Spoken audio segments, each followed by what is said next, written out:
Hey guys, and welcome back to my channel. This is the fourth part of What If Naruto Was in Maken and got a harem. Before we begin, don't forget to like and subscribe and also go and support the author, link in description. Come on, you know you want it. Naruto said as he was dribbling the basketball. Naruto was playing a game of basketball with Takuro and Kengo outside near the gym.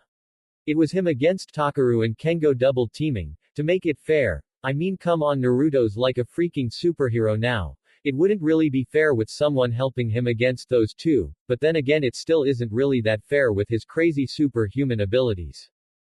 Quit taunting us. Haven't you done enough of that? Kengo yelled. Naruto then bounced the basketball off Kengo's face, making the dark-haired teen go, ow, and making Takuro laugh, all the while Naruto smirked at Kengo's pain. Naruto wore a pair of jean shorts that stopped at his knees, white with black sneakers, his necklace around his neck, and of course he was shirtless, showing of his even more defined rippling, sexy muscles. I'm writing the sexy part for the ladies. Back off. And yes, I am a dude, dudes and dudettes that any girl would drool over. Takuro wore a black tank top, green shorts with a white line up the side of each side, and black with white sneakers. Kengo wore a gray tank top, with black shorts that had a white line going up the right leg of the shorts, and gray navy sneakers. Maybe I'd stop if you guys took the ball from my grasp. Naruto said as he extended the ball towards Kengo. Kengo's eyes looked towards the ball, then Naruto, then back at the ball, then back at Naruto. Kengo then carefully put up his hands and then quickly attempted to grab the ball, but Naruto quickly took it away and then flicked Kengo's forehead, making him go, ow. Gotta be faster than that. Naruto said with a smirk. You just love seeing me in pain, don't you? Kengo said with an annoyed look. No, Kengo, you're my friend. I just figured since you annoy me all the time with your desire for some secret to get chicks that I do not have and complain about my special attributes, then I figured that I'd return the favor. Naruto said with a smug smirk. You suck. Kengo shouted with anger. Aw, friendship, there's nothing like it. Takuro said with an amused smile. Now let's play some b-ball. Takuro shouted with pumped-up energy. Naruto jumped back and started dribbling the basketball as Takuro and Kengo were ready for him. Naruto and Takuro smirked at each other as they ran at each other. Naruto dribbled the ball as he raced towards Takuro. The reddish-orange-haired boy tried to grab the ball, but Naruto dribbled the ball right between Takuro's legs and spun around him, catching the ball as he dashed right at Kengo. Kengo sweated with fear, but was ready to go for Naruto, so he gave a war cry and charged at Naruto, but the blonde bounced the basketball off of Kengo's forehead, making the dark-haired boy slip and fall as the blonde caught the ball again. Naruto ran straight towards the hoop and did a huge jump and slammed the ball straight through the hoop. Point for the king of Maken, Naruto. Naruto cheered for himself as he landed onto the ground. Well, the king of Maken along with his two lackeys need to go straight towards the security committee room. Himegami said, appearing at the court. Himegami-chan. Kengo exclaimed Himegami's name with joy and hearts in his eyes. You ruin everything, Datbeo. Naruto said with a pout. Don't say that to her. Kengo yelled as he tried to put Naruto in a headlock, but Naruto wrapped his arm around Kengo's head and tossed him over his shoulder and put his foot on his chest. Furin says that we need more hands to help with signing paperwork. Himegami said. We can't. Naruto said as he went to grab the basketball. And why not? Himegami asked with her usual dull and uncaring look. Because, Naruto tried to come up with a lie as he grabbed the basketball. Principal Minori has given us the day off for the need to need us later for heavy lifting some things out of her office. Naruto lied with a smirk. Get your butts over to the room or else I'll fry all of you, starting with you, Fox Baka. Himegami threatened. Like I said before, you ruin everything, midget. Naruto said with an annoyed look as he headed straight for his black muscle shirt that was on a bench, but then he noticed that it was gone. Where the hell is? Suddenly he heard a rip and turned to see his kitty Matabi ripping up his shirt. Matabi. What the hell? Bad girl. That is a bad kitty. Naruto yelled at his kitten, who just continued to happily rip up the shirt.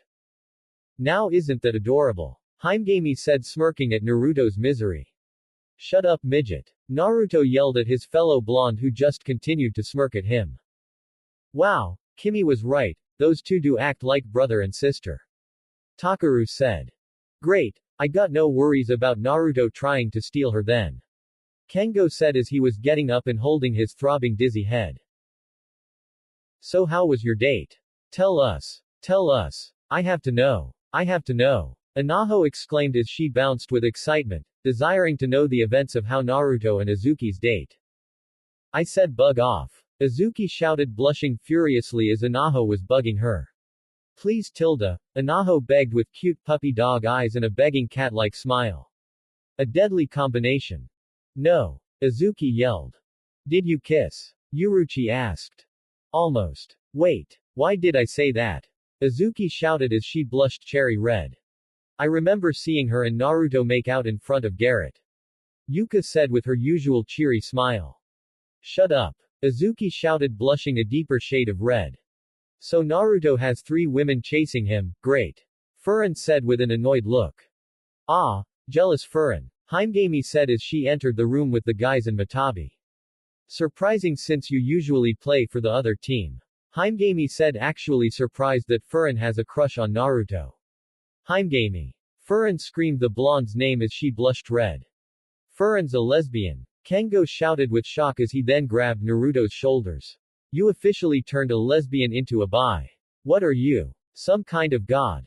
Kengo, please get your hands off me before I flip you over again. Naruto said with a dull look. Naruto, why are you shirtless?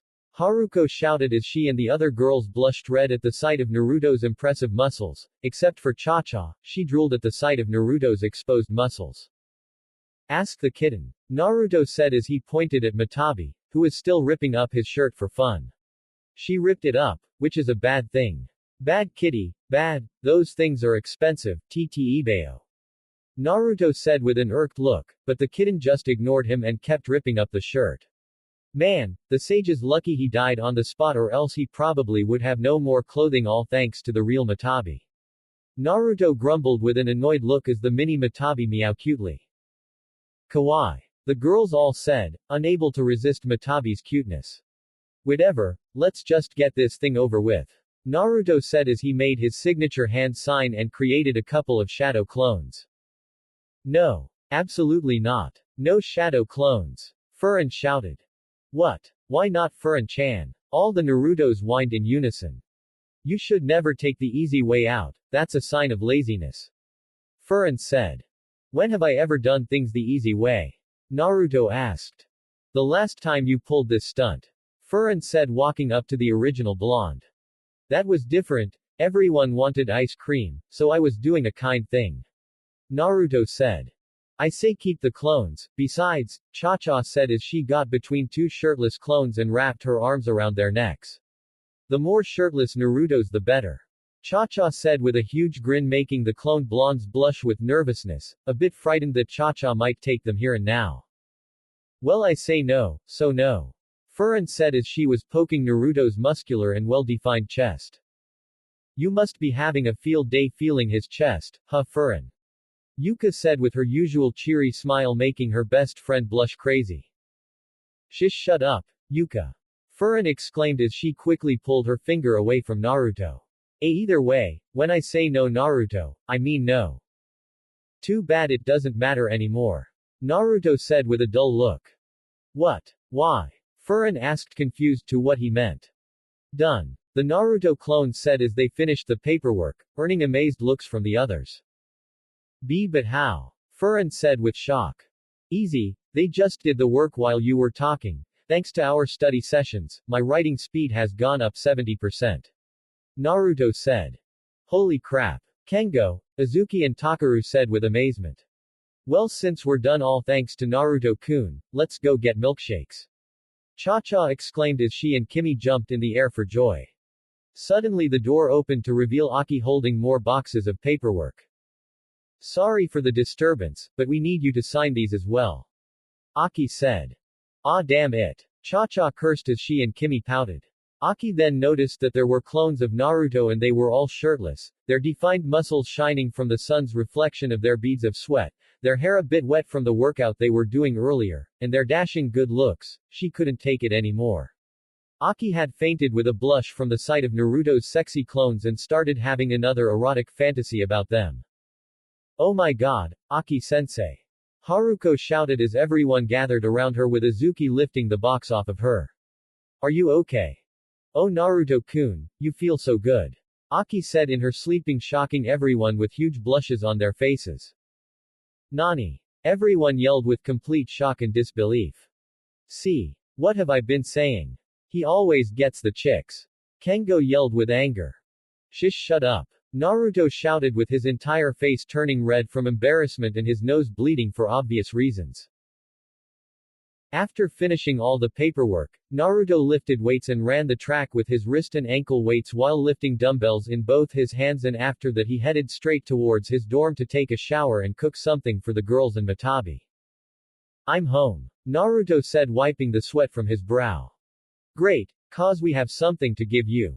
Cha-cha said as Azuki extended a cell phone towards Naruto. What's this? Naruto asked as he grabbed the phone. It's a cell phone, we all chipped in and got you it. Kimi said with a smile. Wow, thanks girls, but I don't know how to use it. Naruto said. We'll teach you. Azuki said. And we already put our phone numbers in it. Cha-cha said. For emergency reasons or just whenever you want to call or text us, as long as you don't use it during school. Kimi said, still smiling. And if you break it you are going to regret it. Azuki said menacingly as she slammed her fist into her palm. Got it? Yes miss. Naruto quickly said with fear. Suddenly his phone made a noise. New text. You are totally cute, hot and sexy, love Cha-cha. Naruto read it blushing red as he read it. Thanks Cha-cha. Naruto said smiling and still blushing at the smiling mocha skin teen girl. Cha-cha. Azuki exclaimed the girl's name. What? It's true. Cha-cha said shrugging her shoulders with a meow from Matabi as if the kitten was giving her support. Now don't push yourself too hard Demetra. It's true that God walks beside us every day here, but remember my child, he is still right beside you no matter where you may go. A nun said to a girl with violet hair that had hair framing the sides of her face, a fan ponytail and two long braids going down from her fan ponytail, and ruby red eyes, and she wore a female business suit complete with heels. I will, this place is my home and everyone in it is my family. I will never forget the love I've been shown. Thank you, for everything you've done. Demetra said with a smile. Demetra. Demetra turned to see a little teenage dark-haired girl who looked like a child aiming a video camera at her. I can't believe how sweet she looks today. Said another little teenage girl who looked identical to the other except with blonde hair instead and was knitting in a silver car in the passenger's seat. The two girls had shoulder-length hair that was curled up in the bottom, bangs over their forehead and curled side bangs that reached their shoulders, fair skin and forest green eyes.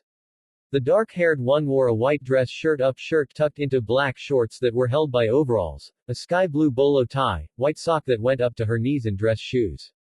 The blonde girl wore a pink dress shirt, a black bolo tie, black shorts, knee-high sock and dress shoes. Suddenly a phone rang with the sound of an orchestra inside the car, making the two twins turn to it. That isn't like her. The dark-haired one said, earning a nod from the blonde. Excuse us sister. Demetra said as she then walked away with her cell phone ringing in her hand. Demetra entered the driver's seat of the car with the dark-haired girl in the back and then started the engine as they then drove off. Everyone. Thank you so much for your support. I love my fans. A pink-haired girl said through a microphone, making her voice sound louder to the crowd of adoring fans. She had long pink hair tied in a ponytail with bangs that cover half of her forehead and went to the side, ruby red eyes with heart-shaped pupils, and she wore a dress with skirt combo with long arm warms with flowers stitched onto the pieces of clothing and long bubble gum go-go boots. And just for you guys I'm going to finish off the show with your favorite song. She exclaimed, making the huge crowd go wild. Inside her dressing room, her phone rang inside her violet-red purse with a small teddy bear and horsey key chains tied to it. The bank robbery was unsuccessful. The thief has kidnapped the hostages and hidden in this building. A special agent has reportedly headed to the scene. The sound of a man's voice said on a radio transmission. Police were stationed outside a building where a crazy man was keeping hostages. Those bastards left me with no choice, I gotta run as far away as I can, and I plan on taking you with me. The criminal said, cocking his shotgun. Hiding behind a steel beam with a stoic look was young lady in her teens with long dark hair that was in a light pink bun holder, but had a long tail of hair coming down from it and stopped at her back, and she also had two little strands of hair coming from the back of her hair down to her collar, and she had bangs covering half of her forehead on the left side. She had burnt sienna eyes, and she wore a female police officer's suit with skirt combo and fingerless steel-plated gloves. Suddenly her phone vibrated, and as she grabbed it, the shotgun of the criminal was aimed at her head. Hello little girl, so what's up? The criminal said with a grinning smirk. The girl put her phone to her ear, which pissed the criminal man off. Give me 5 seconds. The girl said stoically. Turn around slowly and put your hands up. The criminal said, still aiming his shotgun at her. The girl turned towards the man and then tossed her phone in the air, making the criminal look up in the air at the phone before he was delivered a kick to the face from the girl, who bent over and used her flexibility to use her left leg to deliver the kick to the man's face, knocking him unconscious. The girl then stood up and grabbed her phone as it fell back in her hand. Okay, I'm done. Sitting at an outside table enjoying some tea was a young teenage girl with platinum sky blue hair, her eyes close, and she was wearing a pink British girl's female suit with white gloves and a cane, leaning on one of the table's chairs with her purse atop of the chair. I can't wait to get Akihabara in Tokyo.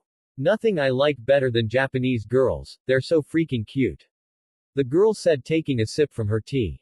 I'm gonna pull so much tail it's not even funny. The girl said as her phone vibrated inside her purse. Yes. Got it. Naruto exclaimed with a huge grin on his face. Now I have Kishimoto-sama's number on my cell phone. Nice, call him and ask him why he didn't make Mario into a series. Kengo said. I don't call him for fan crap. Naruto said with a dull annoyed look on his face. Anyway, I'll see you guys later. Naruto said, putting his phone away as he headed down a hall. Where are you going? Takuro asked. To see if Principal Minori is in. I want to see if Gen is ready for me to destroy another invention with my powerful Muko energy. Naruto said with a smirk. He just loves see Gen-sensei in misery, doesn't he? Kengo said with an amused smile as he and Takuro walked the other way. In blowing up Koronbo, don't forget that. Takuro said, pointing that out with an amused grin. Too bad the boys were too wrapped up in other things, or else they would have noticed a helicopter dropping off a group of girls in red female mercenary outfits complete with red skirts and a male adult in midair where there were transparent rectangular plates of energy that they were stepping down from. Hello. Principal Minori-chan. Naruto exclaimed as he entered Minori's office. Guess she's not here. Naruto said as he walked towards her desk and noticed a bottle of sake in her drawer.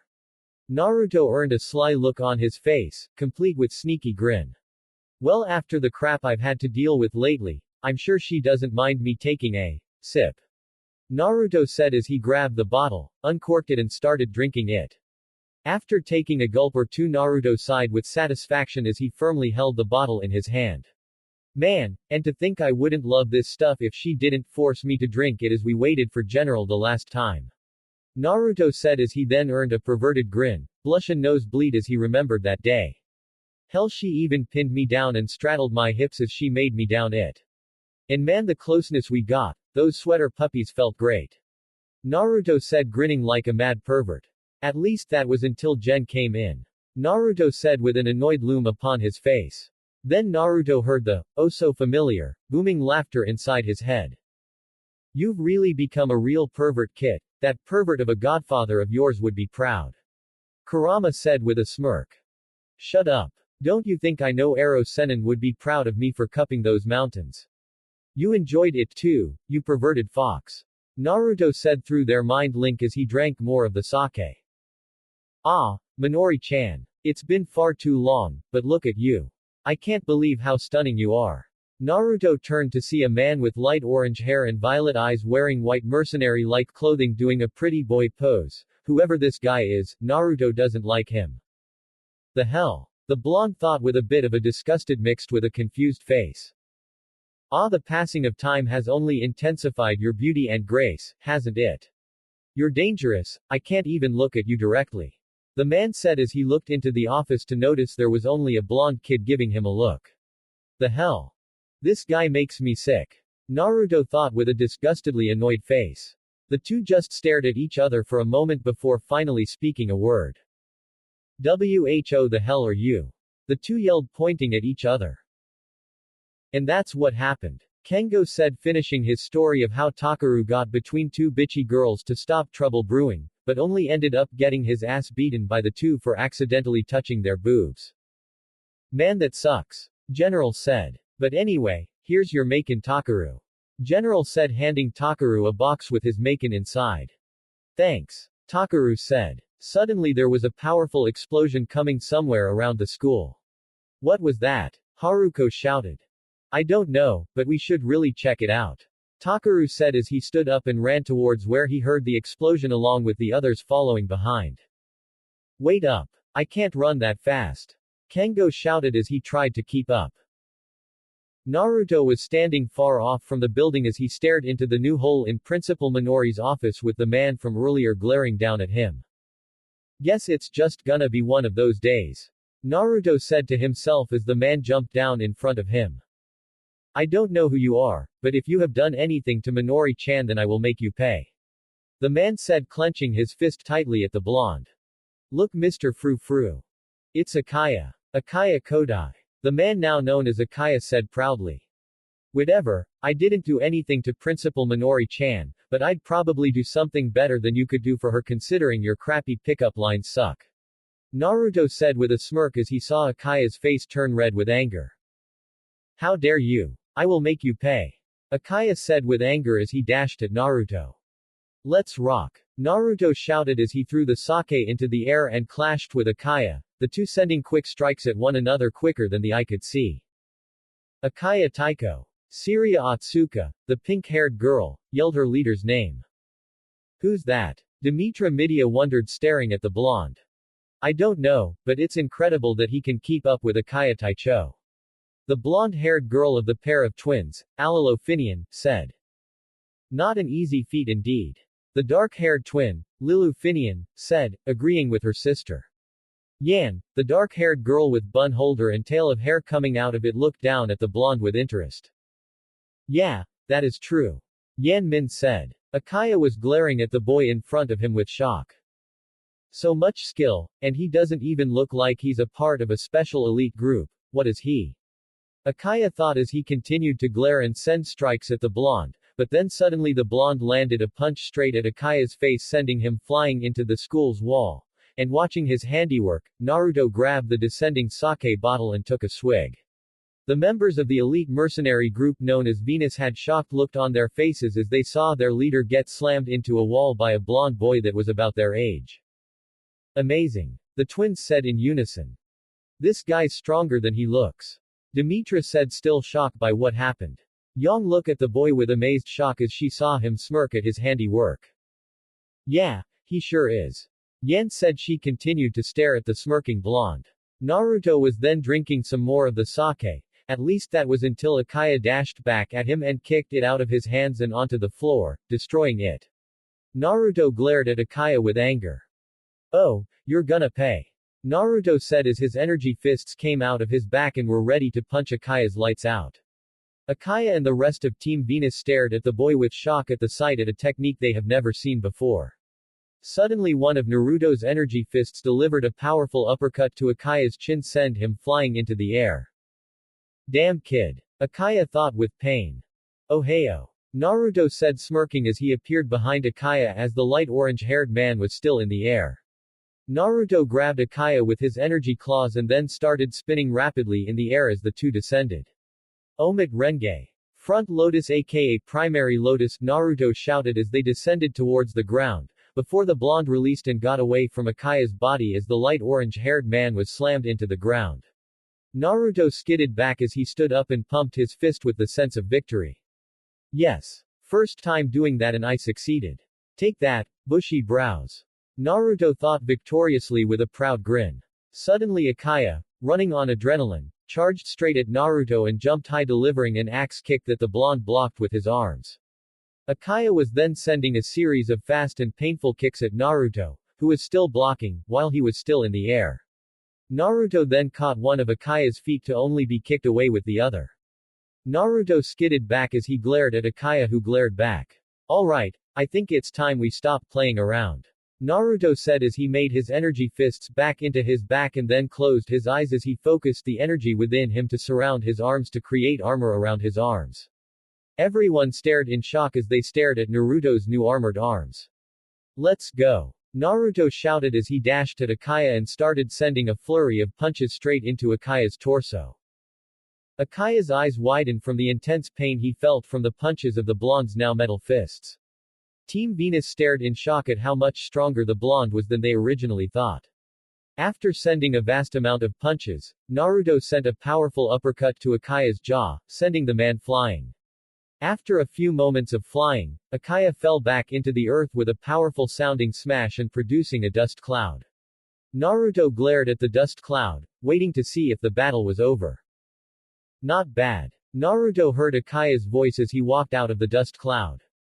But in the words of many men before me, I have not yet begun to fight. Akaya shouted as green Maken energy surrounded his body. About damn time. Naruto said with a smirk. Naruto then made the armor surrounding his arms disappear as he stared at Akaya. To make things even, Naruto said with a smug smirk as his Muko energy was starting to surround him. Yan blinked at the boy's attitude. Considering Akaya a weak opponent that he would insist on not going all out on his challenger, impressive. Yan said. Sounds like someone we know. Alalo said with an amused smirk that matched her twin sisters. Someone we're very close to. Lilu said with the same amused smirk as her sister. Naruto then concentrated on his energy and then let out a huge and loud roar as his energy then skyrocketed and shot into the sky. Akaya and Team Venus stared at Naruto with absolute shock and disbelief. My god, what is he? Akaya thought with some nervousness. I won't let you intimidate me. Akaya yelled with mustered up courage as he started raising his own power, but Naruto's strength was still greater than his own considering Naruto's was in a different league. Then two then gave their own battle cries as they then charged at each other with their fists cocked back. As they got in closing distance of each other, they both sent their fists rocketing towards each other, but both of their fists were caught by a pair of hands. Akaya and Naruto looked forward to see Minori in between them with her Maken Dragon Ace, which were basically fighting gauntlets, holding their fists that were clearly meant for each other. Honestly, you two haven't even known each other that long and yet you already developed the intent to kill each other. Men. Minori said as she threw the two to the side and then as they sat up, received a punch on their heads leaving bumps. That hurt tilde, Akaya whined. My noggin. Naruto said. Now what happened? Minori asked demanding answers as Takuro, Gen, Kengo, Haruko and Team Venus made it onto the scene. My team and I just came to speak with you when I caught this delinquent in your room. Yeah, and then you sent a powerful wave of Maken energy to kill me which led to a hole in Minori's office and her sake to be destroyed onto the floor. Naruto retorted. What? Minori yelled with anger as she glared at Akaya. But he was holding it. Akaya quickly said to save himself from a beatdown from Minori. Yeah, because I caught it, but then you came at me and kicked it out of my hand. Naruto said.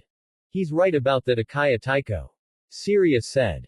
Jariah. Akaya shouted, and then he heard the sound of cracking knuckles and turned to see Minori glaring at him with a menacing aura surround her. Minori wait, but it was too late as Minori started beating the shit out of Akaya with his screams being heard from the heavens.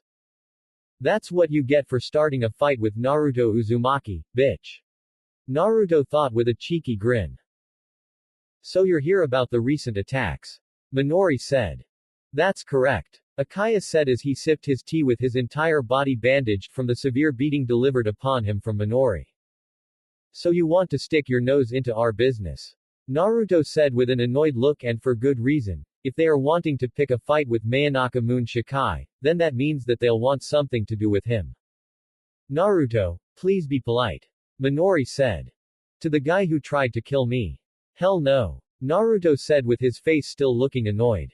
Minori then got close to him and pressed her boobs together with her arms giving them an arousing look making Naruto blush red.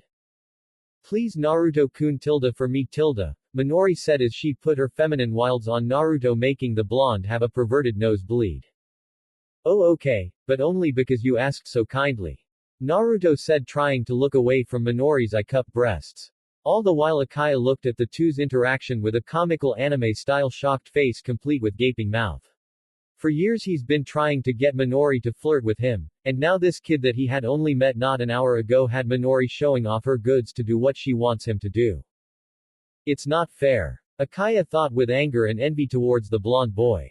The girls of Venus were blushing at the fact a teacher was using her feminine wiles to convince this blonde fighter, who was strong enough to knock their highly powerful leader around like a rag doll, to do her bidding. They were both impressed and in disbelief at the sight. But if Wabisuke ever comes here, he's mine, so they better not get in my way when the time comes. Naruto said with seriousness and wiping away the nose blood.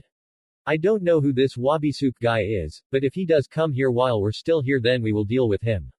Yan said. Wrong sister, he brought me here, he led me to becoming a freak of nature and he's my problem, so sorry, but I'm the only one who's going to fight him, he has it coming. Naruto said as he gave Yan a serious stare with the dark-haired girl giving him one back. Team Venus was a bit frightened of what would happen next, but fortunately Yan just closed her eyes and went, HMPH, with her arms crossed. If you find him first that is. Yan said. Well that's nice of you, thank you for the generous offer of allowing him a warm-up before I come in and deliver the real fight. Naruto said with a confident smirk. Team Venus gasped at hearing the blonde say this. Minori just laughed while Akaya was looking at Naruto as if he was crazy. If you're so tough then how about you and I fight? Yan said as she stepped up, ready for a tussle. I'm not really a big fan of fighting women. Naruto said getting an angry look from Minori and Jariah. Just as I thought, you're just another.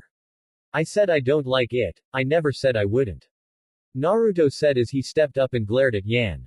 The air between them was thick and everyone was worried about there actually being a fight.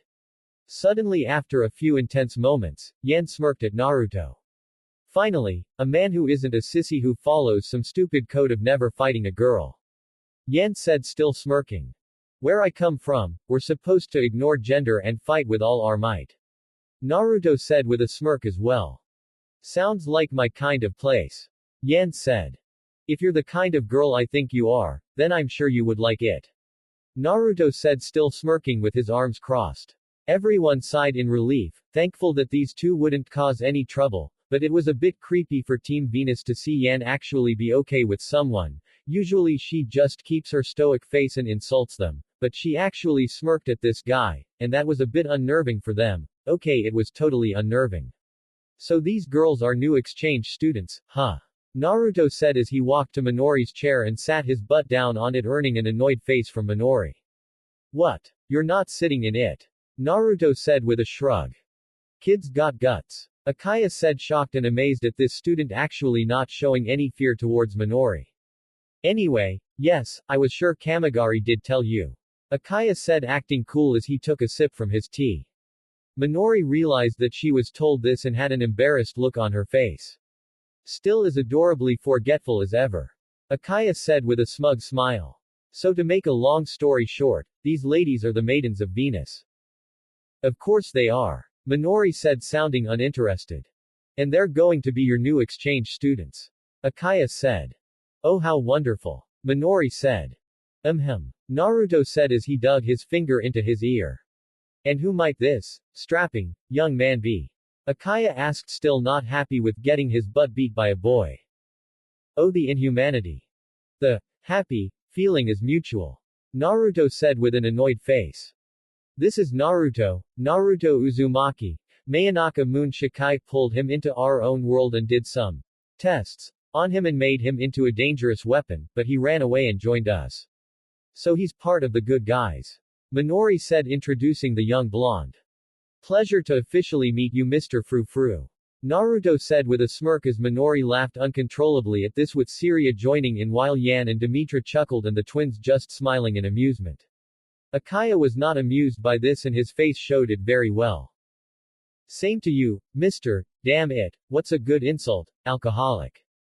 Is that really the best you got, Sir Sparkles? Naruto retorted. Minori laughed so hard at this she was hurting her ribs. Sparkles. That's so true. You can't come into one room without having sparkles dance around your face. Minori said, still laughing. That's not true. I come in with a posture that displays strength and dashing handsomeness. Akaya retorted as sparkles danced around his face again. Look. He's doing it again. Somebody please stop him before I bust a gut. Naruto shouted as he and Minori were laughing their asses off, making Akaya depressed at not only this, but also at the fact that his team were laughing, well Jariah anyway, and smirking or smiling in amusement at his misery. So your name is Naruto Uzumaki, like the manga?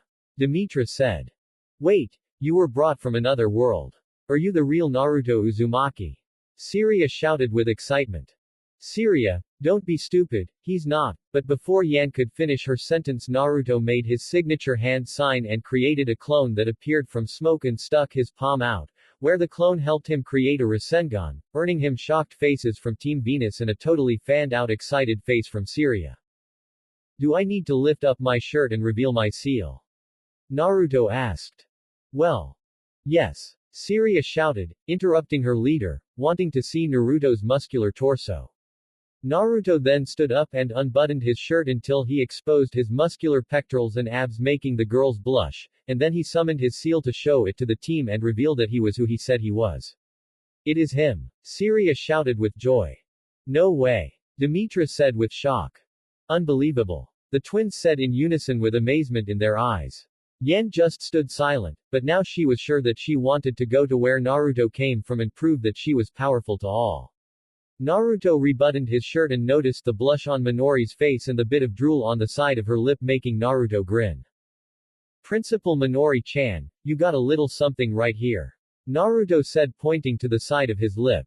Minori blushed a deeper shade of red as she wiped away the drool. Thank you, Naruto. Minori said, trying to act cool, but her blush just wouldn't leave her face. If Akaya wasn't angry and envious of the boy before, he was now. Anyway, the whole exchange students thing is all fine and good, but what I really want to know is what exactly you're doing here. Minori asked. I had a feeling you'd ask me that. Akaya said. Kamigari has not only wanted us to be here in case any more disturbances from Mayonaka Moon Shikai arrive, but they also have become suspicious that someone here is attempting to revive Yamada no Orochi. This piece of news shocked Minori. That does sound bad, but it won't be a problem for the students of this school. Naruto said, leaning back in Minori's chair. All eyes were now on Naruto as he spoke these words. I may have not known these people for long, but I know whatever problem may come their way, they can deal with it. Naruto showed a look that showed genuine faith in his friends and other students that shocked the people in the room. Tenbi Academy isn't just a place for students to reach their best, but it is a place that teaches them the true meaning and strength of friendship and camaraderie.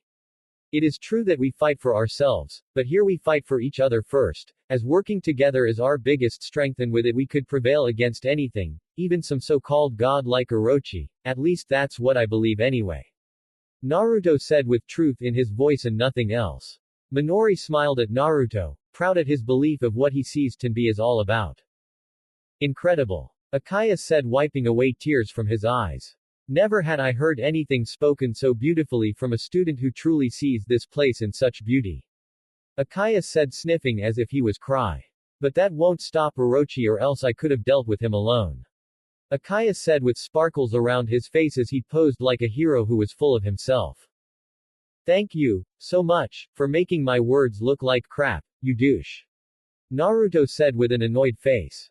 Akaya gasped in horror at this while Team Venus looked shocked that Naruto actually had the gall to say this to Akaya, and Minori tried her best not to laugh, but was failing at it. Either way, Yamada no Orochi is just a myth. Minori said. So was the Sage of the Six Paths, but he was real in my world. You shouldn't take news like this lightly. Naruto said. As much as I do not wish to agree with him after that rude statement, I must say that he is right. Akaya said. Yes, these days they are an organization that uses Maken, an element to support the nation from the shadows, but in reality, in the distant past when gods were believed to rule the land. Created by those who despise the gods, the organization was designed to be a weapon against them. Kamigari. The God Hunters. Okay, nice history lesson, but if this is all then there's no need to worry. Tenbi has Maken key and they can surprise you. Naruto said, showing full confidence in his friends. I'm afraid you don't understand. Akaya said as he walked towards the window. Over the past 2 years, element from the Tenbi ley line, the Amanohara mountain, has increased rapidly, which leads them to believe the divine beast is in Tenbi, and they are positive someone at this school is attempting to destroy its seal. Akaya turned to everyone with his fist clenched up to his face, showing strength and confidence.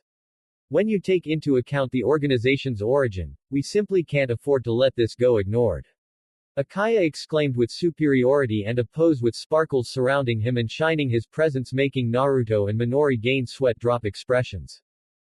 This guy sounds like a douchier and cockier version of Super Bushier Brows Guy Sensei.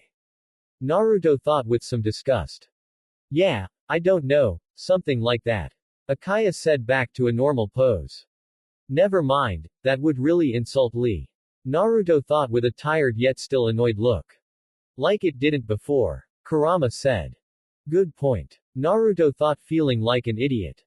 Which you are. Kurama said. Shut up, you nine-tailed dick. Naruto thought with anger. So they decided you should be the one to hunt down the culprit. Wonderful for all of us. Minori said with her eyes closed and looking annoyed. I know, right? Wonderful. Akaya said with a nervous smile and shrug. Outside the door, Takuro was listening on the whole conversation. Taki, what are you doing? Haruko exclaimed the reddish-haired boy's name. Eavesdropping. Takuro said as he continued listening in, but then Haruko grabbed his ear and dragged him away. Haruko. Takuro exclaimed the violet-haired girl's name before he slapped her hand away, shocking her. Would you quit it? Takuro shouted at a low volume. Taki, Haruko said his name in shock. Never once has Takuro ever done this before. I'm sorry, but I'm worried. They mentioned Mayonaka Moon Shikai, so I was worried about Naruto. Haruko finished his sentence with a concerned look. Yeah, Takuro said with a sad look on his face. I'm just worried about him. I mean, what if they're here to take him away? I don't want to lose him. He's my best friend. I thought Kengo was your best friend. Haruko asked. He is, but so is Naruto. He's important to us, I mean we're the three amigos, always getting into trouble, ya know. Takuro said, chuckling at the times him and Kengo dragged Naruto on their perverted adventures and getting chased by women. What I'm saying is, I don't want to lose him. Takuro said sadly. Haruko smiled at him with concerned eyes. Taki, you've really changed ever since Naruto came here. You're becoming mature, sweet Taki. Haruko then walked up to Takuro and gave him a hug, shocking the reddish-haired boy. Haruko. Takuro said her name with surprise. You have nothing to worry about. Principal Minori won't let that happen, and neither will we. Haruko said as she pulled back a bit and smiled at him. Right. Takuro said with a nod. Suddenly Gen, Aki and Tamika walked right past the two and burst through Minori's door. Akaya. Gen shouted his old friend's name, earning his attention along with everyone else. What in the hell made you to decide to come to Tenbi? Tamika and Aki, so good to see you too. Hello General. Akaya said with a smile and heading their way. Drop the nice act, what's this all about? General said, not in the mood for games. Calm down, the last thing I'm looking for is a fight. You see, I'm a new substitute teacher and fighting would be irresponsible. Akaya said with a smirk. We're going to be working together, Maken blacksmith. Akaya said, walking past a shocked Gen. Working together? Hey, I'm not finished with you. Gen yelled as he glared at Akaya. We were the first ones. The first generation of Maken Ki.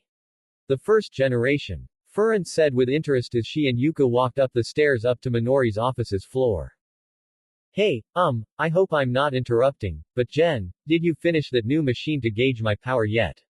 Naruto asked as he got up from the seat.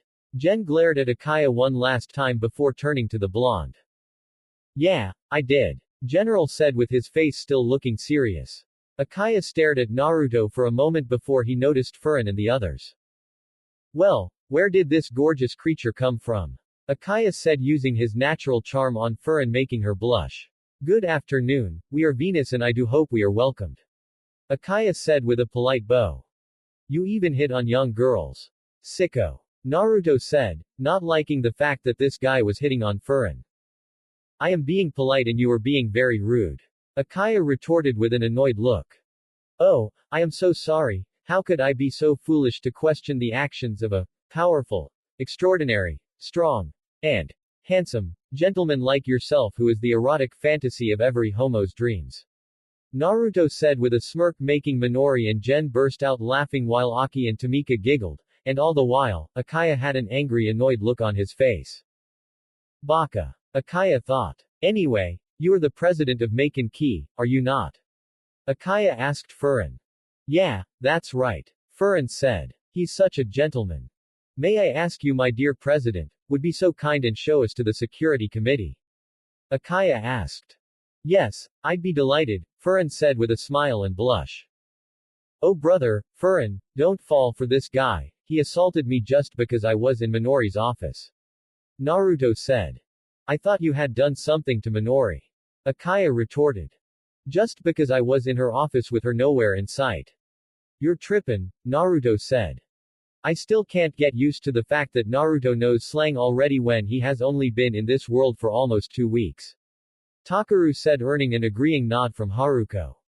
Still, I did what I believed was the right thing to do, no one can blame me for that.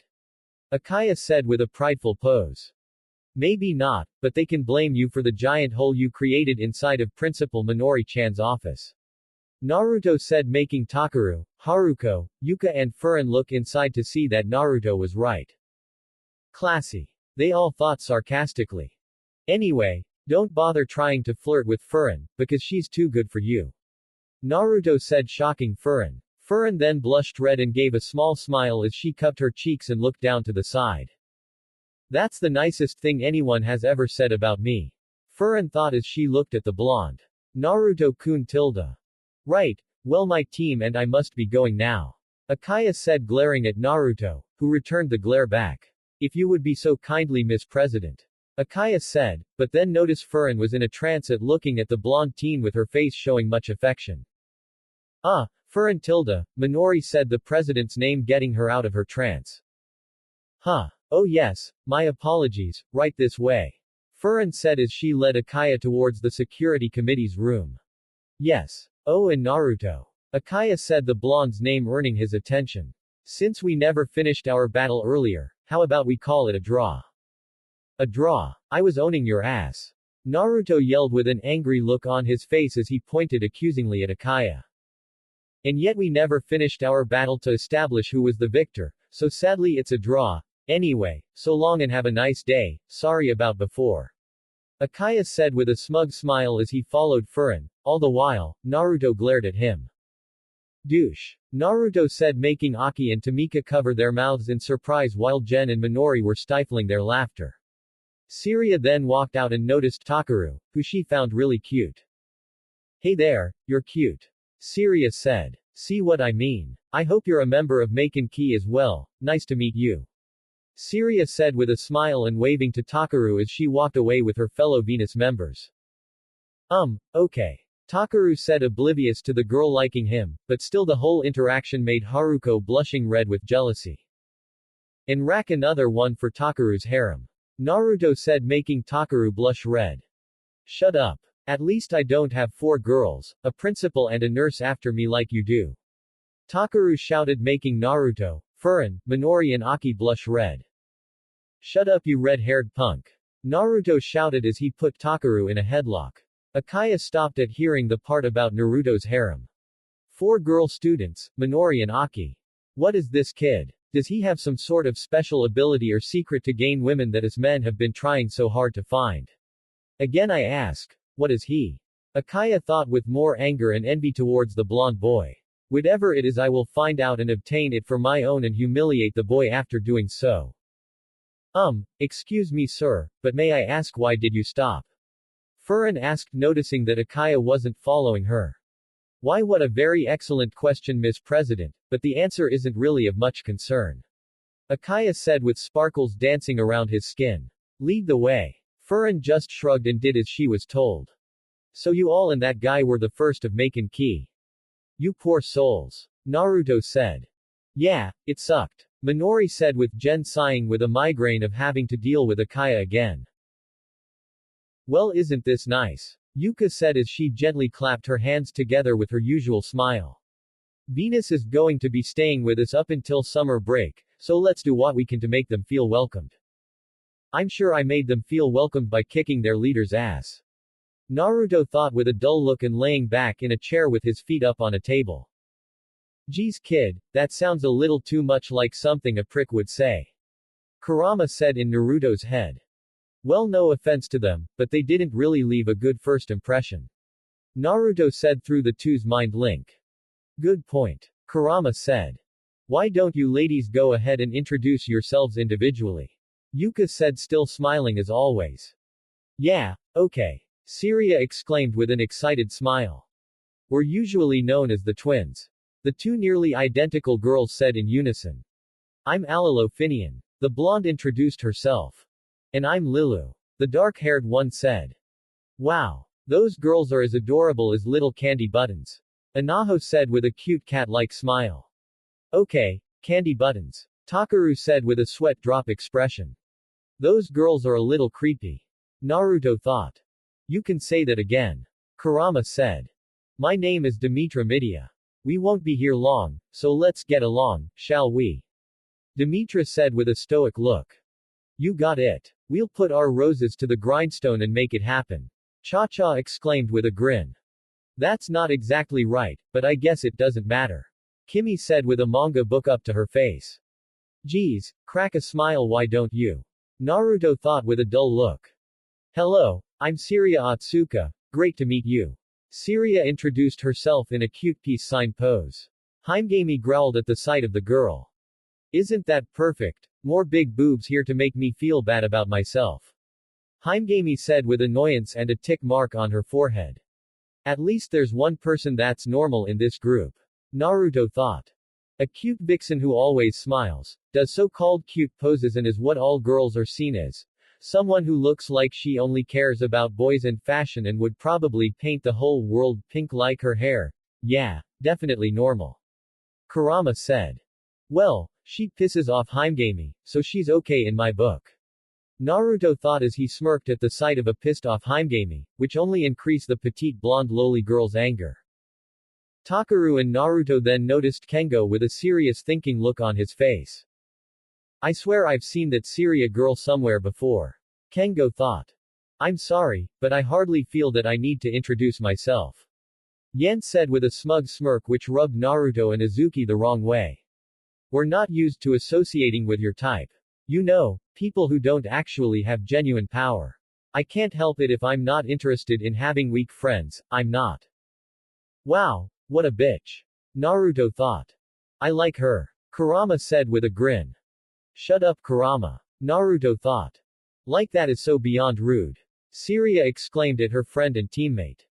Her statement was indeed rude, but it's perfectly accurate. Demetra said. That was totally rude to Demetra. Jariah said. Yeah, you girls really know how to make good impressions on people, I should really take notes. Naruto said sarcastically, making his fellow Maken key members either snicker or smile in amusement.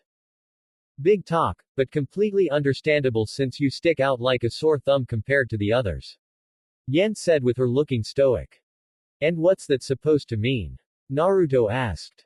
Earlier you displayed real power that obviously outmatches the rest in the security committee.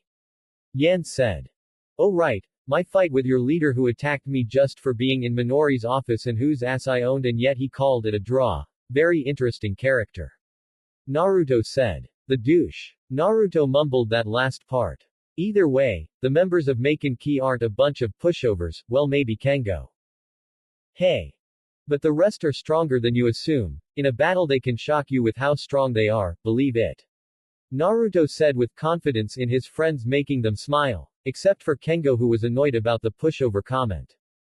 It's sweet how you would be so confident in your friends, but believing in weaklings is nothing but a huge weakness in itself. Yen said, closing her eyes with a smug smile on her face. What was that? Naruto growled as he stood. My friends and those others who I find precious to me are my strength and those who think otherwise are fools. Fools. So you think I am a fool? Yen said, putting on a serious look. Yes I do. Naruto said, making everyone gasp or have shocked looks upon their faces, but none more than the members of Venus. Making enemies with Yan is the last thing anyone wants. And why is that? Yan said as she stepped up forward while Naruto did the same thing until they were in front of each other. Those who only care about power think of only that in themselves, and I should know since I was once best friends with a person who only cared for it and stabbed me in the heart twice for the sake of it. So sorry if I don't have positive opinions for people like that. Naruto said, getting serious. So in short, you don't like me? Yan said. Am I supposed to have a reason not to? Naruto asked rhetorically in a serious tone. Words like that can lead you into a fight. Yan said. Oh, so you want to fight me, huh? Naruto asked, still sounding serious. Sounds tempting. Yan said, glaring into Naruto's eyes. Well, I'm not afraid. Naruto said, glaring back. Okay with fighting a woman? Yan asked, still glaring. Don't like it, but that doesn't mean I won't fight one. Naruto said, still glaring as well. Everyone looked at Naruto with shock. They all thought he wasn't all in for fighting a girl, but here he was saying he wouldn't back down from one to a girl who looked pretty damn intimidating. Yan and Naruto continued to glare at each other, until Yan closed her eyes and chuckled. Okay, now I'm convinced. Yan said, making Naruto raise an eyebrow in confusion. You're the only one here who is actually strong and powerful, just the kind of person weaklings need. Yan then extended her hand towards Naruto. The name's Yan, Yan Min. Yan finally introduced herself. Naruto. Naruto introduced himself as he was about to shake her hand. Don't you dare shake her hand. Azuki ordered, making the blonde cease. Naruto may have balls, but he would not dare to cross Azuki any day. You'd listen to a weakling like her. Yan said, surprised. She isn't a weakling, she's the strongest girl I know. Naruto said, making Azuki smile and blush with flattery. And besides, she matters a lot to me and I care for her, which gives her the power to frighten me, and you on the other hand, I wouldn't really give a shit if you hate me or anything else. Naruto said with all honesty and a serious look. Presenting no fear and gives a very impressive statement, he's quite the impressive man. Demetra said, earning nods from Alalo and Lilu while Jariah had a shocked and all look directed towards Naruto. Seriously? Yan said. Have you ever met a man who would cross a woman? Especially one he cares about? Naruto retorted.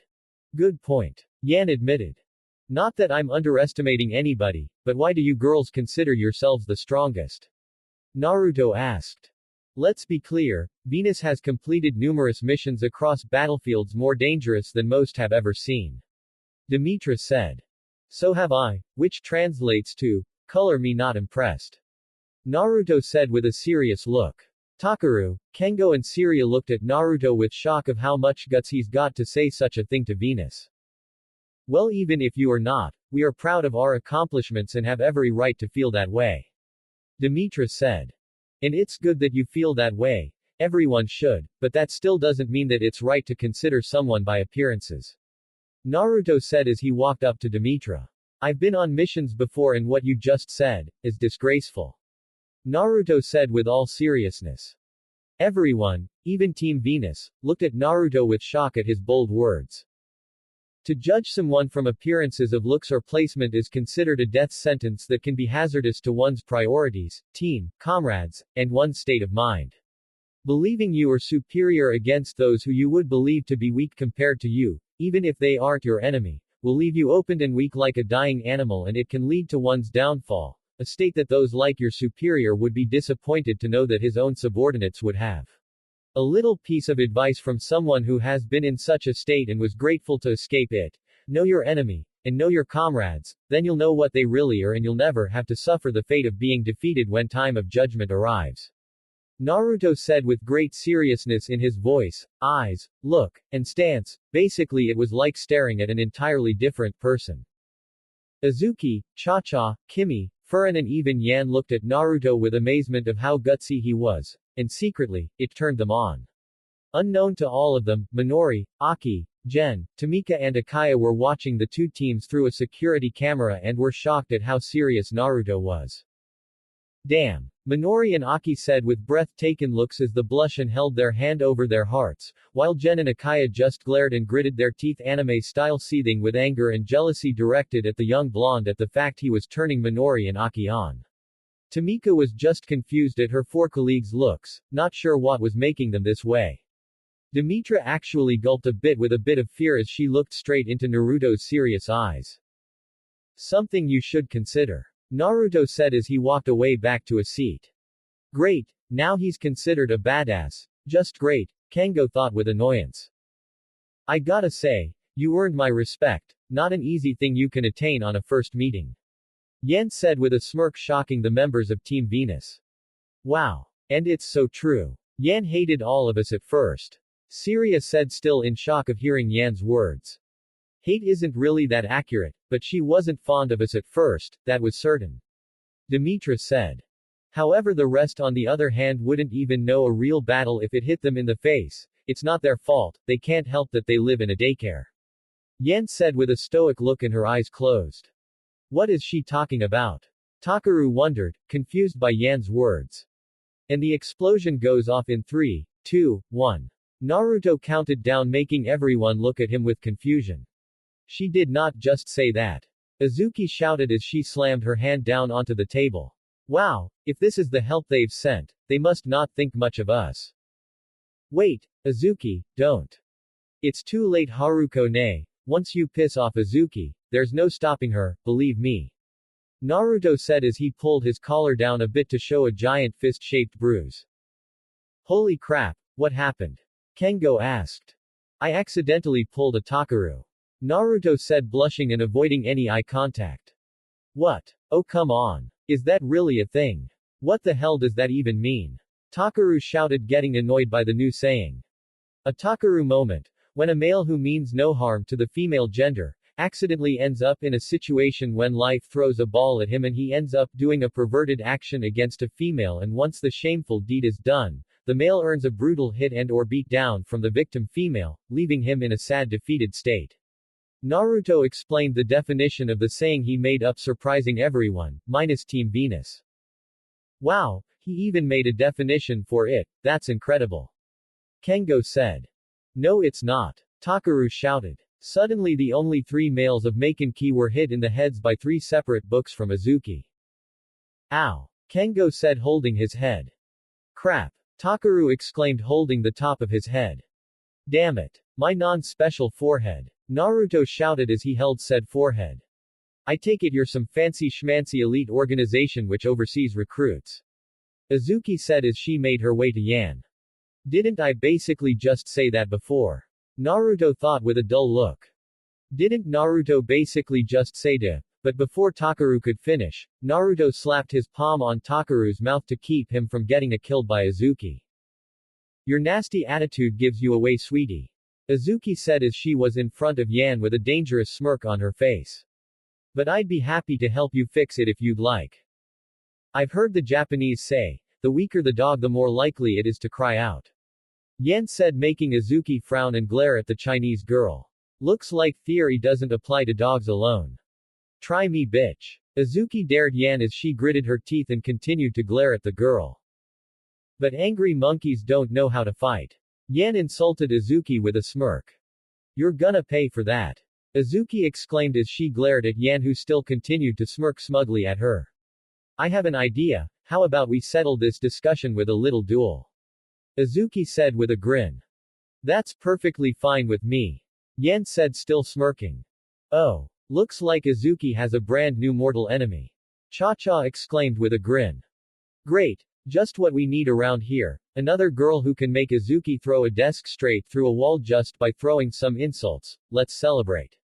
Naruto said sarcastically. What was that? Azuki yelled at Naruto. Oh no, you can't get angry at me this time. You know I speak the truth. Naruto said with his arms crossed. Suddenly he was hit with a desk sent by Azuki, who patted the dust off her hands and smirked at Naruto's pain. I don't understand it. Demetra said. If he is powerful enough to actually bring harm to Akaya Taiko, then how come he allowed the desk to hit him?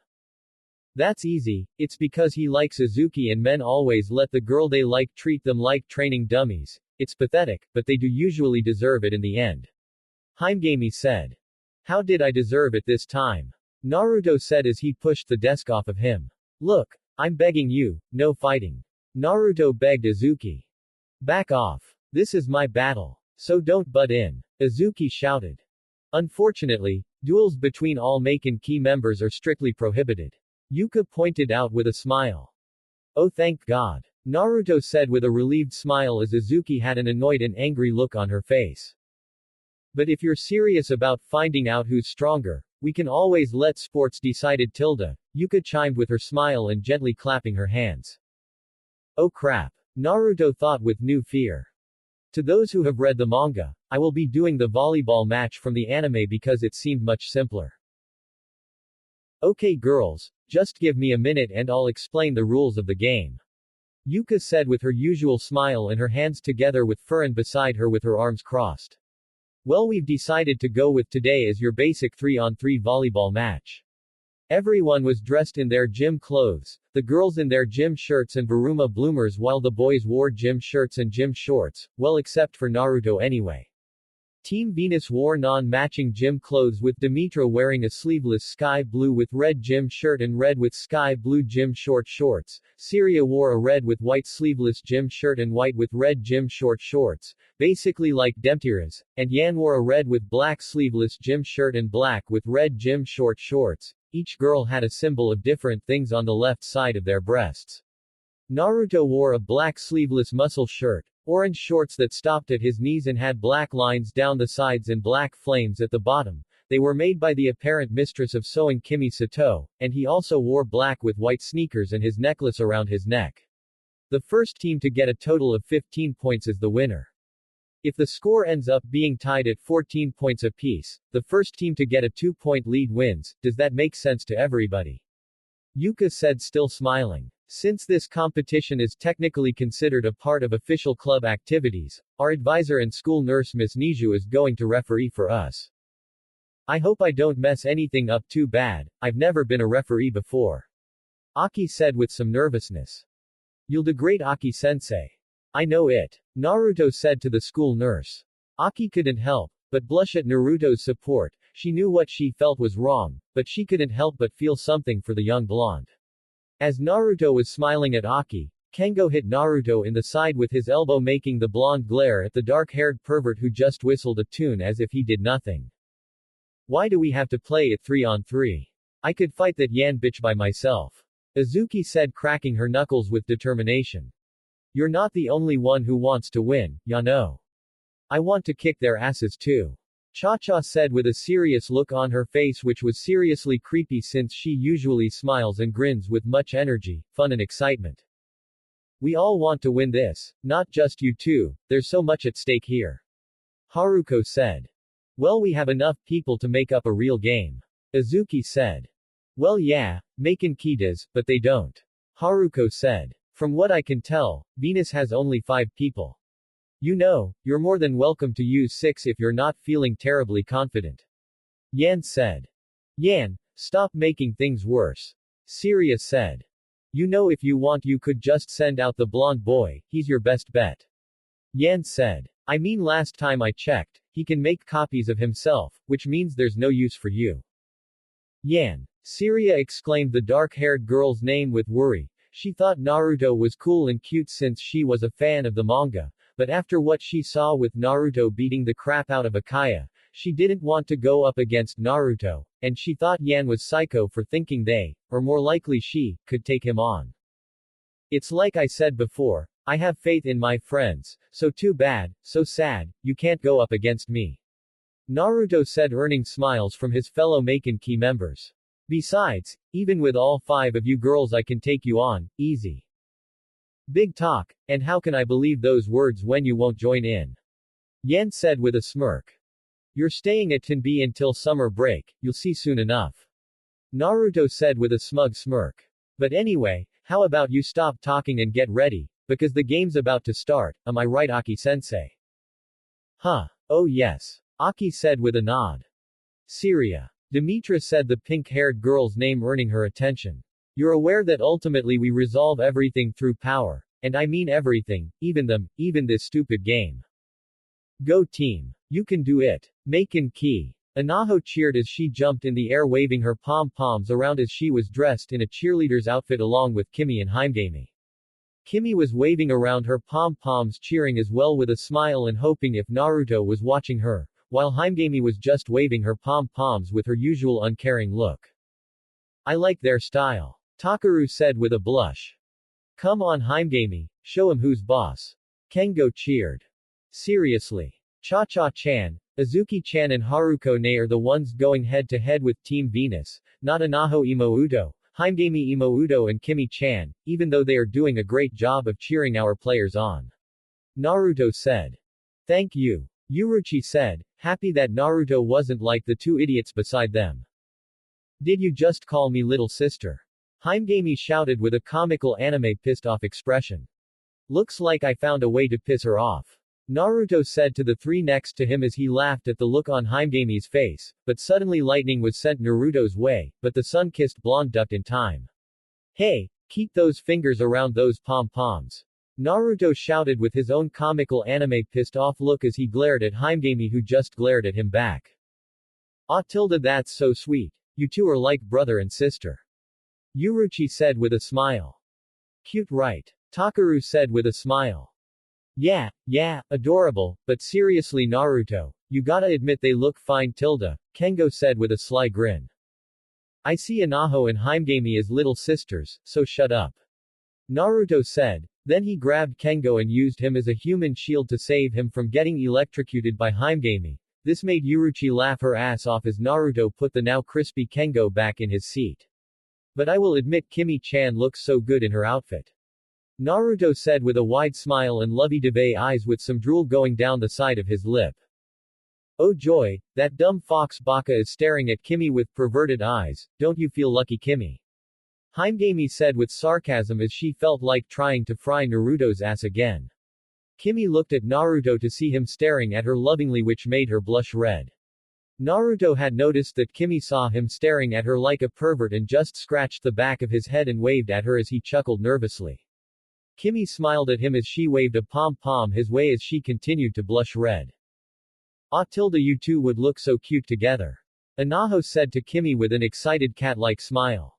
Kimi blushed even more, but as she saw his smile she couldn't help but release all the excitement inside her.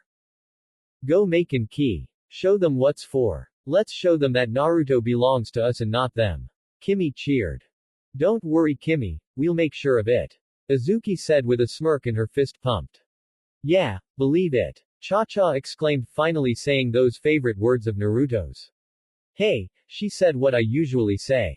Naruto said with a proud grin. Let the battle begin. Aki shouted. Maken Ki will be serving first. You may think we're weak, but I got a surprise. Azuki said as she had the volleyball in her hand. Yeah. Go Azuki-chan. Show them who's boss. Naruto shouted with much vigor and confidence in his team. Azuki then threw the ball in the air and then jumped up high ready to hit it their way. Get a load of this. Azuki shouted as she hit the ball. We're not weak either. Demetra said with a serious look on her face as the ball headed her way. You will not overpower us. Demetra exclaimed as she spiked the ball high into the air. Haruko, Azuki and Cha-cha were surprised to see this. Yen then jumped high into the air with a flip and then her hand was surrounded by Maken energy as she then hit the ball making it a giant green fireball-like projectile as it rocketed straight towards Haruko. Haruko was ready in a striking position with an intense and serious glare, but as the ball hit her she fell to the ground with some pain. Haruko. Azuki exclaimed the violet-haired girl's name. Did you guys see that? When that girl hit the ball she transferred some element into it. Uruchi said. That's cheating. Fuck it girls. Use all the Maken energy you got and show them who's boss. Naruto shouted with his fist pumped. Haruko are you okay? Azuki asked with concern. Haruko wiped the back of her hand across her mouth to clean away some of the saliva that came out of her mouth from the ball hyped up on elemental power. I didn't want this fight to happen from the start.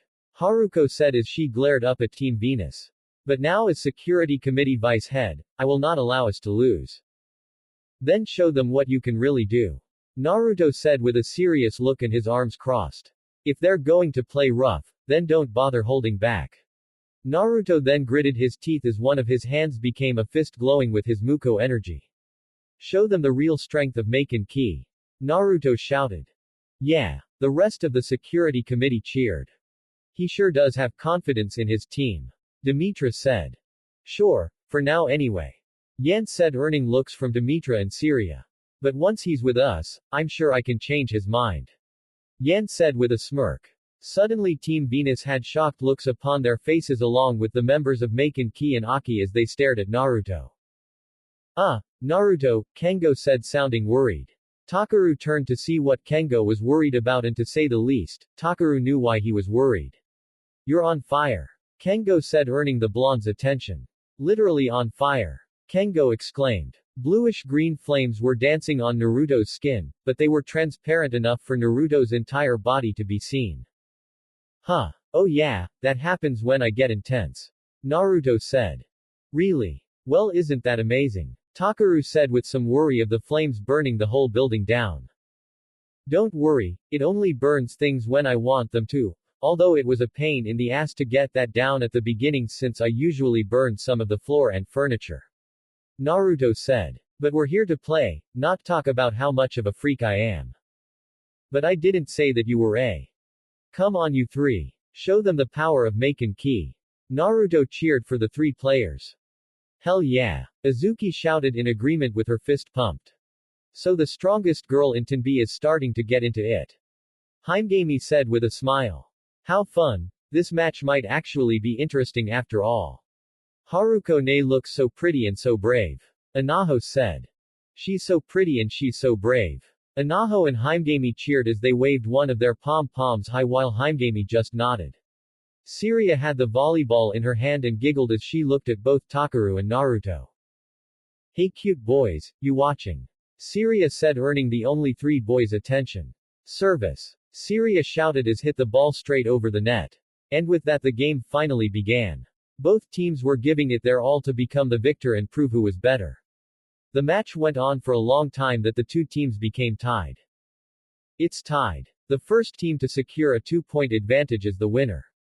Aki announced. And now Venus's serve. Okay. Haimgami started readying a cheer. We've come this far and we are not about to lose to them now. Haimgami cheered, sort of. Go. Go. Maken Ki. Go. Go. Tenbi. Haimgami, Anaho and Kimi cheered as they jumped around and waved their pom-poms in support. Don't you think Kimi-chan looks so cute? Naruto said with his lovey-dovey face back and some drool coming down the side of his mouth making Kimi blush red, but smile widely with joy that Naruto was checking her out. Uruchi glared at Naruto and punched him in the back of the head making him stop. Go all lovey-dovey. I mean, go Cha-Cha. Go Azuki. Go Haruko ne. I know you can do it. Naruto cheered. Go Haruko-senpai. You can do it, I just know you can. Uruchi cheered. Alright Haimgami. I'll follow you forever. Kengo shouted making Uruchi look at him like he was an unbelievable moron, which wasn't really far from the truth, and Naruto to glare at Kengo as the blonde then grabbed the top of Kengo's head roughly making the dark-haired boy go, ow.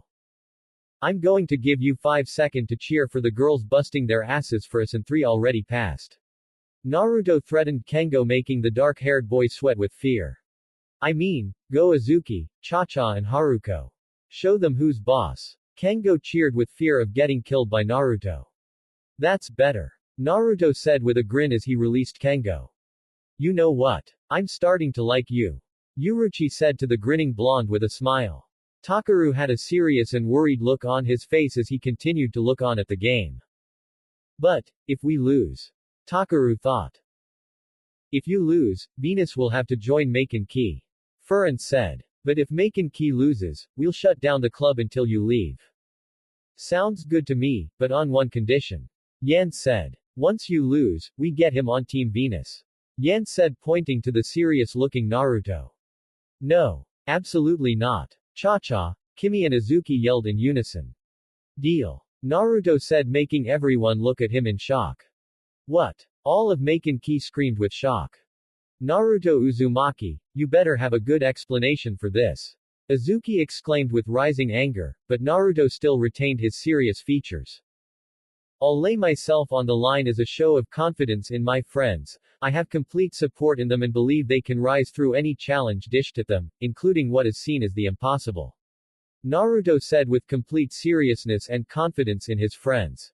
The entire security committee looked at Naruto with shock. He believed in them that much, and that only made them desire to win even more. Azuki, Cha-Cha, Kimi and Furin couldn't help but like, or should I say love, the blonde even more for his complete confidence, loyalty and devotion to his fellow members and friends. Cute, but it's not going to mean anything since we've never lost before. Yen said with a smirk. Never say never, cause it just makes you being wrong in the end that more painful to your pathetic pride. Naruto said, still looking and sounding serious. Yen scowled at the blonde, but couldn't help but be even more interested in the boy the more she got to know him. Either way, as long as we're here you kids can take an extended vacation anyway. Yen said with a smug look on her face as she was now excited for the match. This seems a bit extreme. Furin said with worry as she continued to observe the match between the two powerful teams. If we lose we'll not only have to suspend the club for the remainder of the year, but we'll also lose Naruto, and that's the last thing I want to happen. Don't worry, we're Maken key remember. We'll hold our own against them no problem. Yuka said with her usual smile. I know, Furin then looked towards Naruto who kept cheering his friends on with a confident grin on his face. But I just can't help but worry, Furin said with a blush as she looked at her fellow blonde. I don't want to lose you, Naruto-kun. Ah tilde Furin that's so cute. I knew you liked Naruto. I heard that he sure knows how to please a woman. Yuka said with her usual smile. What? Quiet Yuka. You don't know what you're talking about. Furin said only to blush redder as she heard Yuka giggle even more. Either way, I just feel pathetic you know. Furin said shocking Yuka. I mean, lately Naruto has been fighting without really needing any help. I mean, sure he insists on the members of the security committee to assist him in battle, but we all know he doesn't really need us. Furin said feeling like she was about to cry. That's not true, we make him happy. Yuka said making Furin look at her with shock while the violet blue-haired girl just continued to look at the match. I've known his story since I've read it and all Naruto ever wanted was to have people he could truly call his friends, people who make him smile, make him laugh, make him feel human. That's all Naruto ever wanted and we're giving it to him without wanting anything in return except his happiness. We may not be strong enough to fight by his side with these new enemies coming after him, but as long as we're willing to stand by him like he would do us until fate finally takes us away, then there's nothing to feel sad about. Am I right? Yuka said smiling at her friend. Yuka, Furin said her friend's name with shock at how deep she sounded.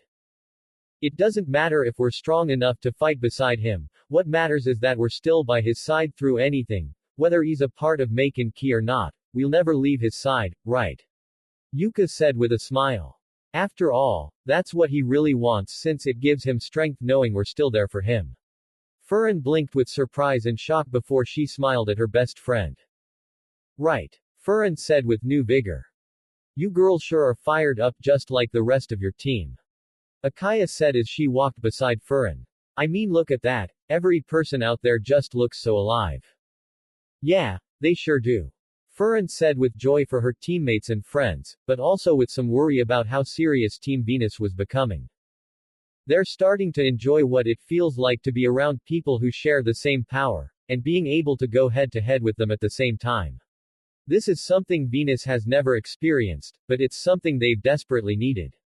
Akaya said with a proud smile, happy that his team has met some powerful opponents.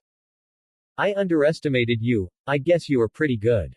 Yen said with a smug smirk. Although, Yen tossing the volleyball into the air. We are still going to win. Yen exclaimed as she used her Maken energy to hit the ball high into the air and straight into the ceiling.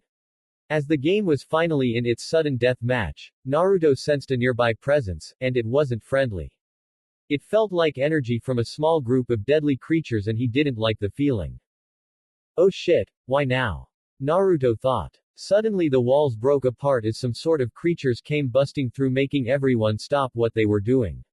Naruto acted quickly and created clones that grabbed everyone in the gym and shushined away, leaving the original to fight these new threats and wouldn't you have it, they were a bunch of metallic snakes with green markings on their bodies. Snakes. I fucking hate snakes. Naruto thought as bluish-green flames danced around his arms, ready to leave marks all over these metallic bastards. Far off from the gym, clouds of smoke popped out of nowhere to reveal the Naruto clones holding everyone and then releasing them. What the hell? Naruto. Azuki yelled as she punched some of the clones, making them disappear and making the other ones disperse on their own, in fear of feeling Azuki's wrath. Takuro started running back towards the gym to help Naruto in any way possible. Where are you going, Takuro? Anaho asked. Back to the gym. If Naruto thinks I'm just going to wait out here while knowing I could do something to help him, then he's got another thing coming. Takuro shouted as he started speeding up the pace. Smartest thing I heard all day. Azuki said as she, Cha-Cha and Kimi started following Takuro with the rest of Maken Ki. Should we help? Jariah asked. Well, he's not our teammate, comrade or friend, so this is no concern to us. Demetra said. True, but it would be nice to see what else he has to offer. Yan said. Quite right. Demetra agreed. So it's agreed, we help. Akaya exclaimed as he and his team started running back towards the gym.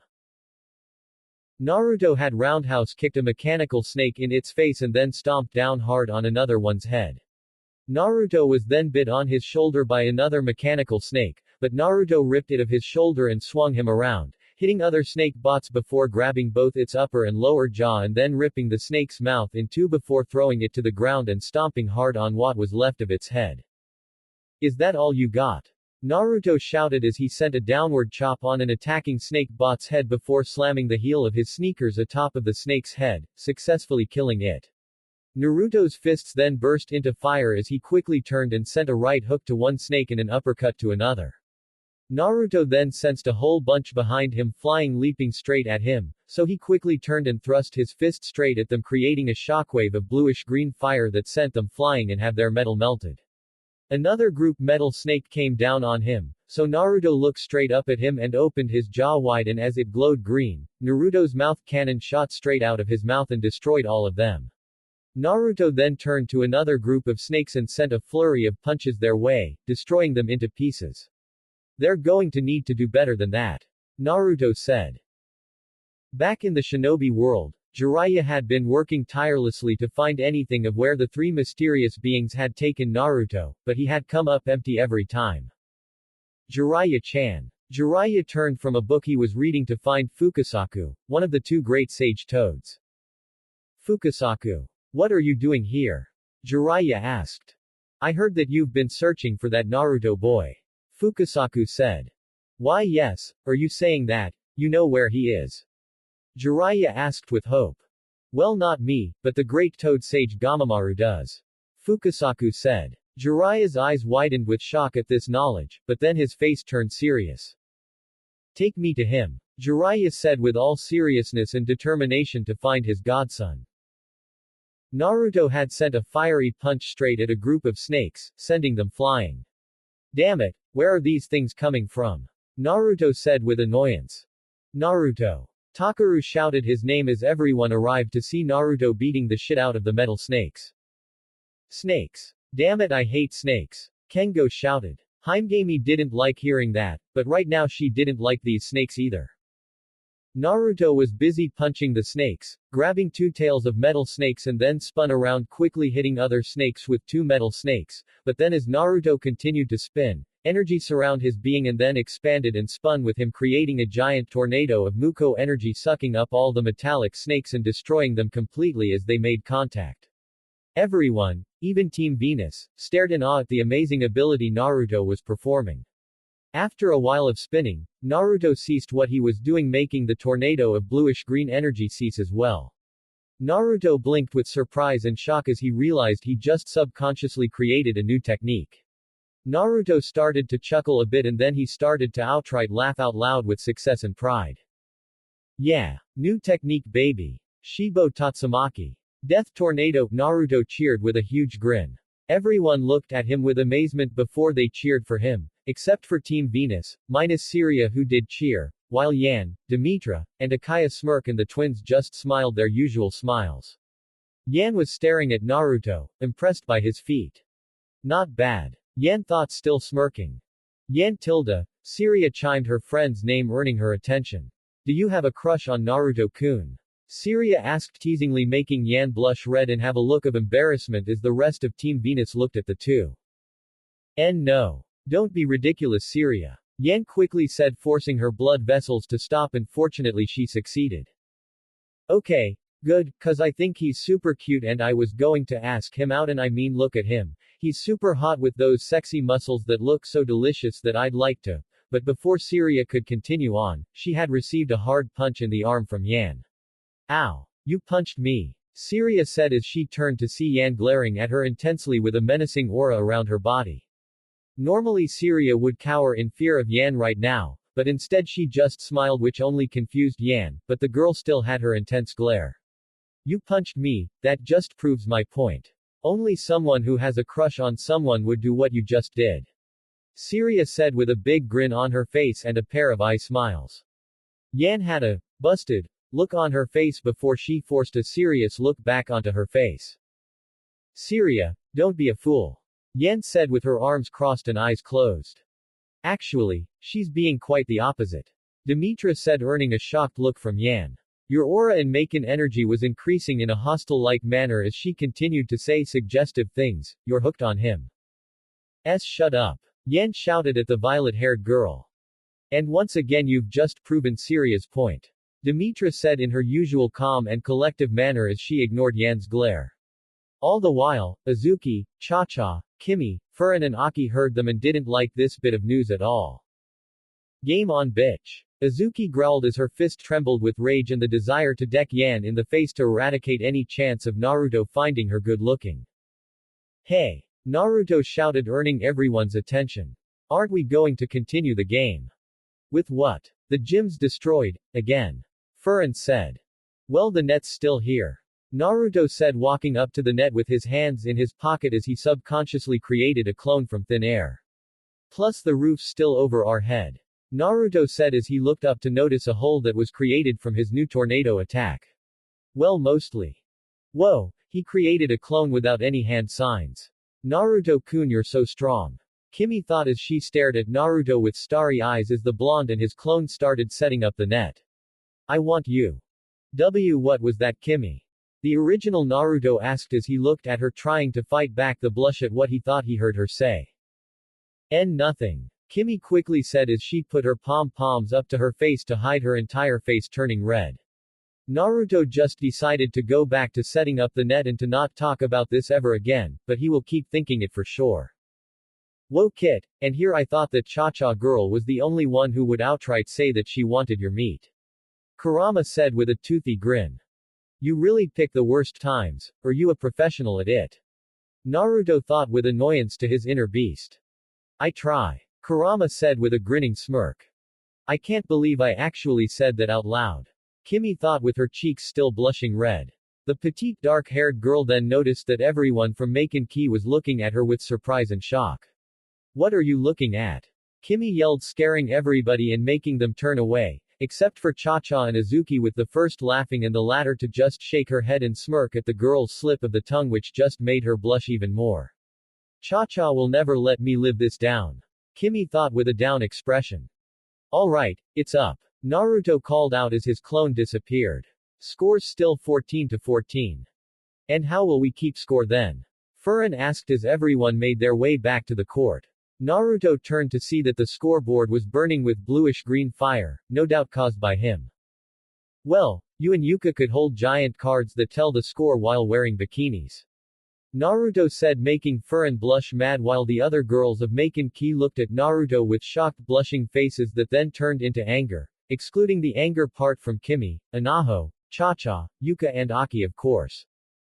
Yes. Kengo and Takuro shouted with glee only to get electrocuted and burned from Himegami's attacks. Furin then punched Naruto in the arm with surprisingly tough strength. Ow. I was just joking. Naruto said as he started laughing his ass off. Man, the look on all the girls' faces, priceless. Naruto said with a grin and wiping away an imaginary tear. I'll just send a clone back to my dorm and get a booklet for Aki-chan sensei to write down and keep score with. Naruto said making Aki blush from the chan suffix. And will you be expecting Aki-sensei to be in a bikini? Furin said, adjusting her glasses and glaring at Naruto. Oh come on Furin-chan, you know me better than that. Naruto said with his arms out to the side. I'm not a pervert like the Arrow twins over there. Hey! Kengo and Takuro, or known as the Arrow twins, shouted with pissed off looks on their faces. And Mr. Frou-Frou who's standing next to his 5 personal school girls. Naruto said, insulting Akaya and Team Venus, which made Azuki and Cha-Cha laugh their asses off while Yuruchi, Yuka, Kengo and Takuro chuckled, Haruko, Anaho, Aki and Kimi giggle and Haimgami smirk with satisfaction from her fellow blonde's joke. Team Venus didn't like the joke that much. Damn it, my name is Akaya. Akaya shouted at Naruto as he glared angrily at the blonde young man. Oh, pardon me Sir Sparkles. Naruto said with a smirk. All of Maken Ki laughed at that along with Team Venus smirking, while Syria giggled, which all made Akaya's face turn red with anger, but then he heard a familiar laugh. That's still as funny as the first time I heard you call him that. Minori said as she walked into the gym with Jen next to her. Minori-chan, hello Tilda, what brings you here? Akaya said, going into sparkle mode. I heard some noise and saw that my gym was messed up bad. What did you expect me to do, drink sake in my office and let things happen? Minori said. Not without your blonde whiskered cheek boyfriend there to feel you up again. General said in low volume, but was heard by all, making everyone have shocked face. Akaya and Kengo glare at Naruto with fire in their eyes and Naruto and Minori blush and glare at Jen. Is something wrong? Jen asked, acting all innocent. Naruto then noticed Akaya looked as if he was on fire as he glared at Naruto with envy and anger.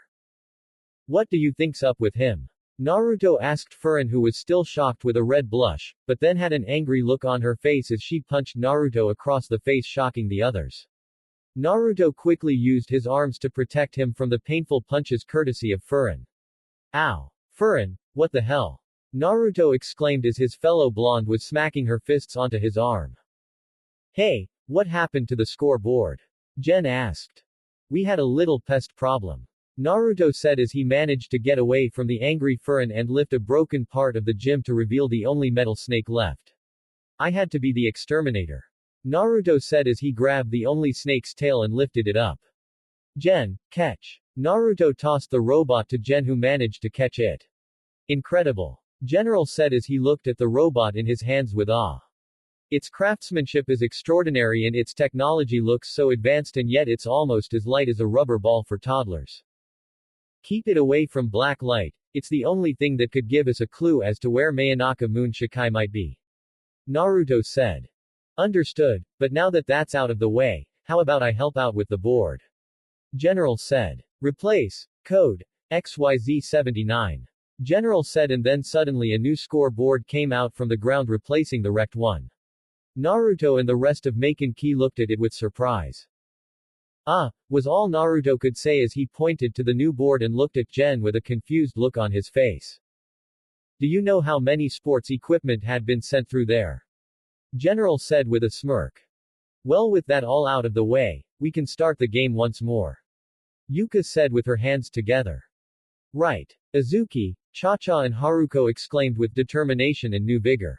As everyone was headed back to their old spots, while Minori went to the sidelines and Jen leaving to take a look at this new mechanical creature, Naruto walked towards Furin. Hey Furin, I wanted to ask, but before Naruto could say another word, Furin stormed out of the building. Furin, wait! Naruto exclaimed as he chased after her. Yuka saw the two blondes rush out of the gym, which made her smile. Well, maybe now the two can finally hit it off. Yuka said with her usual smile. Furin, wait up! Naruto called out to her. Furin just kept ignoring him, wanting to get as far away from him as she can, but Naruto was determined as he always is, so he ran past Furin and stopped in front of her with his arms out to the side, making her stop. Furin, what's wrong? Naruto asked. You want to know what's wrong? You're just like all other men. Furin yelled. Naruto blinked a couple of times with surprise. Well yeah, I mean I do have a D. No you baka. I don't mean it like that. Jesus. Furin yelled. I mean you're just as perverted as any man in this stupid world. What? Naruto said with confusion. You and Minori. God, what are you, a freaking man whore? Furin yelled. Okay, fine, but it was one time, and that was when she forced sake down my throat and we never got past motorboating. Naruto said. God, you are such a pig. Furin shouted as she walked past him, but Naruto grabbed her arm making her stop. Let me go. Tell me the truth. Naruto said, shocking Furin. What's really bugging you? I just told you. Do I look like a fucking idiot? Naruto raised his voice as he turned to her with a serious look on his face that shocked and scared her a little. I know when someone is not being completely honest with me, now tell me the truth. Naruto wanted answers. Furin looked at him with surprise and a rising feeling of affection, but she then looked down to the ground and pulled her arm away from Naruto's grasp. Why do you care? Furin said. Because I wouldn't be here for you if I didn't. Naruto said, showing a concerned look. You're not here for me. Furin said. You're right, well, half right anyway. I'm not just here for you, I'm also here for me too. Naruto said. Naruto then gently grabbed Furin's hand and rubbed his hand on one of Furin's knuckles as he lifted her hand up between their chests. You're my friend Furin, and I care for you a great deal, and I don't want to see you this way, because it really hurts me to see you this way. Naruto said. Furin looked down to the ground with blank eyes. Friends, huh? Furin said. Naruto nodded with a smile, but suddenly Furin's head shot with an angry look on her face. Is that really all I am to you? Furin shouted. Huh? Naruto said with shock. Do I have to spell it out to you? I like you, Naruto. I mean like you, and the same goes for your roommates and apparently Aki-sensei and Minori-sensei. Are you really that dense? Furin said. Naruto just blinked at her, still shell-shocked. Is that all you can do? Blink. I just told you from the bottom of my heart that I have feelings for you, and all you could do is blink. God, why can't you tell me anything? Tell me the truth of how you feel about all this. Furin said, almost begging. Naruto's look of shock then became serious, which caught Furin off guard. You want me to tell the truth? Fine. I think you're super strict, demanding, serious about everything, correct everything I say, make me feel stupid, and you're really bossy. Naruto said with his face not changing from its serious posture. Furin looked at Naruto, feeling like she could cry at any minute, but then she felt Naruto wrap his arm around her waist. But for some strange reason, I love that about you. Naruto said, making Furin's eyes widen with shock, before Naruto put his lips onto her own. Furin's eyes widened even more as she felt the tingling sensation of having Naruto's lips onto her own, but after a moment of shock, Furin closed her eyes and wrapped her arms around Naruto's neck and started returning the kiss. Furin didn't know what came over her. Her lips moved in sync with Naruto's, she undid her hair, took off her glasses and was straddling her womanhood up against Naruto's manhood. It felt perfect. The two then separated to catch their breath. The two looked deeply into the other's eyes with affection and lust, but luckily Naruto broke out of his trance from an ahem from Kurama. Wow, this world really has made me even gutsier. Naruto said with a blush. He was amazed at how much he's changed from the orange jumpsuit wearing Baka, and he's only been here for like 2 weeks. Yeah, it really has. Furin said, placing her hands on his chest. And as much as I'd like to continue this activity. Naruto said with a smirk as he chuckled a bit. I really think we should join the others and see how the game is going. Furin said. Sounds like a plan. Naruto said, but then he grabbed Furin's chin and moved her head a bit to see every angle of her face, which was making her blush. What are you doing? Furin questioned. Just as I thought. Naruto said, smiling at Furin. With or without your usual look, you still look beautiful, no matter what you look like. Naruto said with all honesty and a warm smile, making Furin blush mad. Let's go. Naruto said, taking Furin by the hand and walking her back towards the gym. Furin's heart raced and her chest tightened as she felt the feel of Naruto's manly hands. He thinks I look beautiful, no matter how I look. I think I'm falling in love. Furin thought with a blush as she stared at Naruto's smiling face.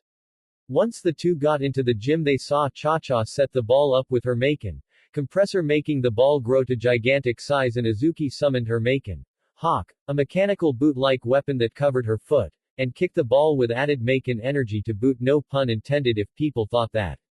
The giant ball headed straight for Yan, who had a shocked face as she was then hit head-on with the giant ball and was sent straight into the wall, with the ball delivering added pain. No way. Jariah said with shock and worry as she sweat a bit. Mysterious. Alalo said. It's like magic. Lilu said. Naruto laughed his ass off as he saw this, thinking it was straight up hilarious, which it pretty much was. Yan was so pissed that she summoned her Maken energy and punched the ball so hard that it rocketed straight towards Naruto. Naruto, watch out. Azuki shouted to the blonde. Naruto just raised an eyebrow as he saw the giant ball and lifted his arm up towards the giant orb. Naruto. Everyone in Maken shouted his name with fear, worry and concern for the boy's life. As the ball connected with Naruto's hand, a shockwave from the collision had went off when the giant ball made contact. Naruto just blinked as he then lifted the ball in the air and started juggling it in the air with both his hands. Wow, I guess I don't really know my own strength. Naruto said as he then started bouncing the ball in the air repeatedly with his head. Everyone just stared at him with immense shock at how strong he really was. Christ, how strong is the kid? General said with his mouth agape. Whoa, he's so strong. Jariah thought. Impressive. Demetra thought. He seems like a god. The twins thought. Yan couldn't help but smirk at this. So he really is strong, I like that. Yan thought as she subconsciously licked her lips. The members of Maken couldn't help but marvel at the amazing show of Naruto's strength. My god, how strong is he? Naruto, you really are one of the best. Haruko thought with awe. Guess that training really does pay off. Takuro thought with a nervous yet happy smile. Damn, what the hell is he? Uruchi thought amazement. God, I hope he never punches me in the face, I'm too handsome to look deformed. Kengo thought with new fear of the blonde boy as he started sweating. Wow, Naruto ni is so strong. Anaho thought with awe as she looked at the blonde she saw as an elder brother. Okay, so he is strong, but he's still a baka. Himegami thought with a smile on her face. Naruto's roommates looked at him with shock, but then Cha-Cha had a huge grin on her face. Why are you grinning? Azuki asked. If he's that strong, just imagine how amazing he would be in the bedroom with that incredible stamina of his. Cha-Cha said, still grinning. Azuki, along with the rest of the females of Maken, which also included Aki and Minori, had their entire faces turn neon red while Venus tried to fight off their blush only to have their cheeks blush red, since it was really hard to not think of what Cha-Cha said. Yeah, just imagine. Azuki, Kimi, Furin, Aki, Minori and even Yan thought with wonder, with Kimi feeling like she could faint any moment now. After a few bounces, Naruto grabbed the ball with his hand as it shrunk back to normal size. Maken serves. Naruto shouted as he threw the ball towards Azuki, who caught the ball. Awesome move, by the way. Naruto complimented, earning a smirk from Azuki and a grin from Cha-Cha. That crap was cheating and you know it. Yan exclaimed to the two busty roommates. What's your problem? You can dish it out, but you can't take it, huh? Azuki said with a proud smile and fist pumped while Cha-Cha just grinned with enthusiasm. This cannot be good, man. Kengo said with worry. On the plus side, we won't have to sit through another boring volleyball match. Uruchi said. Yeah, and the place is messed up already, so no big deal. Naruto said as he and Furin appeared next to him thanks to his Shushin technique. Ah. Christ, man, I gotta get used to that.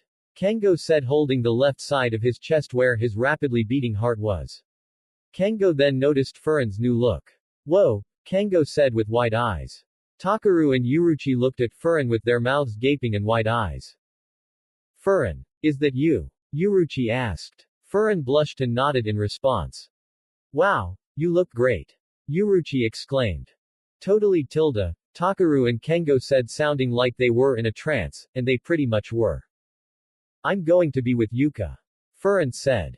Furin then kissed Naruto on the cheek, making him blush before she left. Naruto looked at her and blinked in surprise with a blush still on his face before he smiled her way, but then he sensed Kengo's mouth opening. Don't start, Kengo, or else I'll slam my fist straight into that nose of yours. Naruto threatened with his fist ablaze with fiery Muko energy without even looking back to glare at Kengo. Kengo just kept his mouth shut as he started sweating bullets. Are you going to tell me what these girls are really doing here, or do I have to figure it out myself? Aki said to Akaya. Akaya just chuckled at Aki's curiosity, he considered it adorable. All in good time, we can talk about it more later, but for now why don't we see how the game goes? It's finally getting good. Akaya said. Jariah finally made to the great toad sage, Gamamura, and was panting in the giant toad's presence since he ran all the way here with Fukasaku and Shima trying their best to keep up with the white-haired pervert. Jariah, you look tired, is something wrong? Gamamura asked the human toad sage. Fukasaku told me, you knew, about where Naruto is, Jariah said panting between his words. Naruto. Oh, isn't that the little blonde youngster you've been teaching? Gamamura asked. Yes. How the hell could you forget? Jariah shouted with anger. Jiraiya-chan. Fukasaku shouted the white-haired man's name with shock. I'm sorry, it's just, I'm so angry that I wasn't there to protect him. Jariah said gritting his teeth and shaking his fist as he glared down at the ground. Don't worry Jariah, he's just fine in the world of Maken. Gamamura said with a smile and closed eyes. Jiraiya's eyes would widen with shock as he heard Gamamura's words. Why you know where he is? Jariah asked. Do I? Oh yes, of course I do, being a bit forgetful aren't you Jariah? Gamamura said with a smile. Me? Jariah shouted with disbelief. See, there you go again. Gamamura said as he laughed a bit. Jariah slapped his palm onto his face feeling like he was a jester for the ancient toad sage. Please Gamamura-sama, just tell me, do you know where exactly Naruto is? Jariah said. Well of course, didn't you hear me before? Gamamura said. Yes, but what world? What is this world of Maken? Jariah asked with hope of finding his godson. The world of Maken is what I like to call our sister world. In it there are beings that possess the power of the elements just like us, except they also possess special-made weapons to control and enhance their power to greater feats. You and other shinobi would like it there. Gamamura said. But is Naruto safe there? Jariah asked. Well of course, right. Oh yes, of course, he has made some exceptional friends there. Gamamura said. Does he come across any danger? Jariah asked.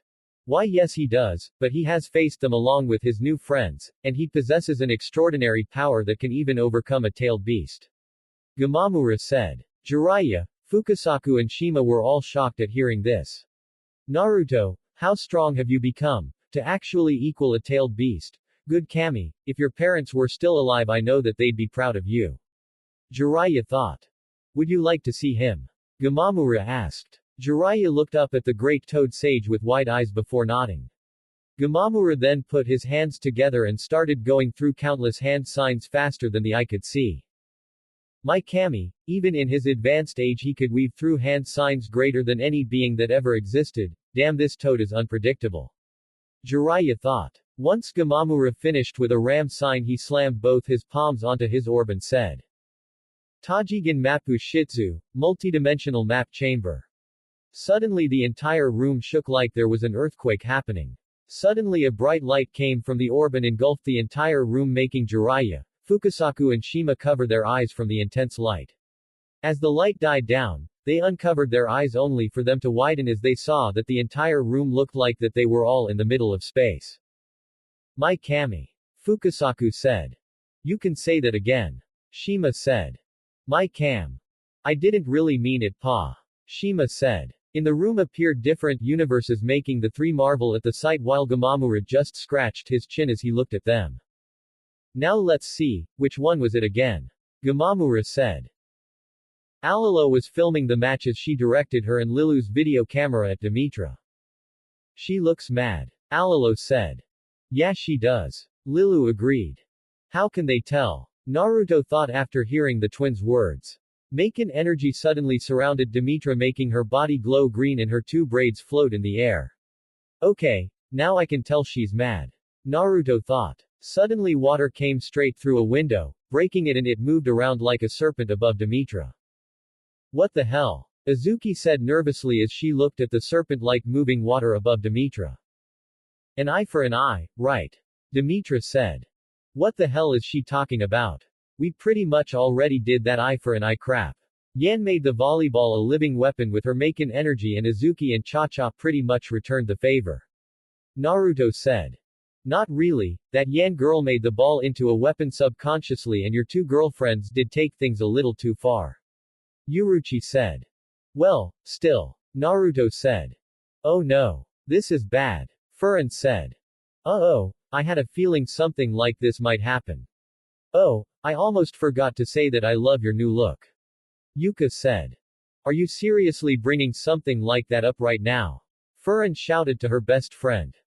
Demetra, please don't do any more, stop it. Syria begged.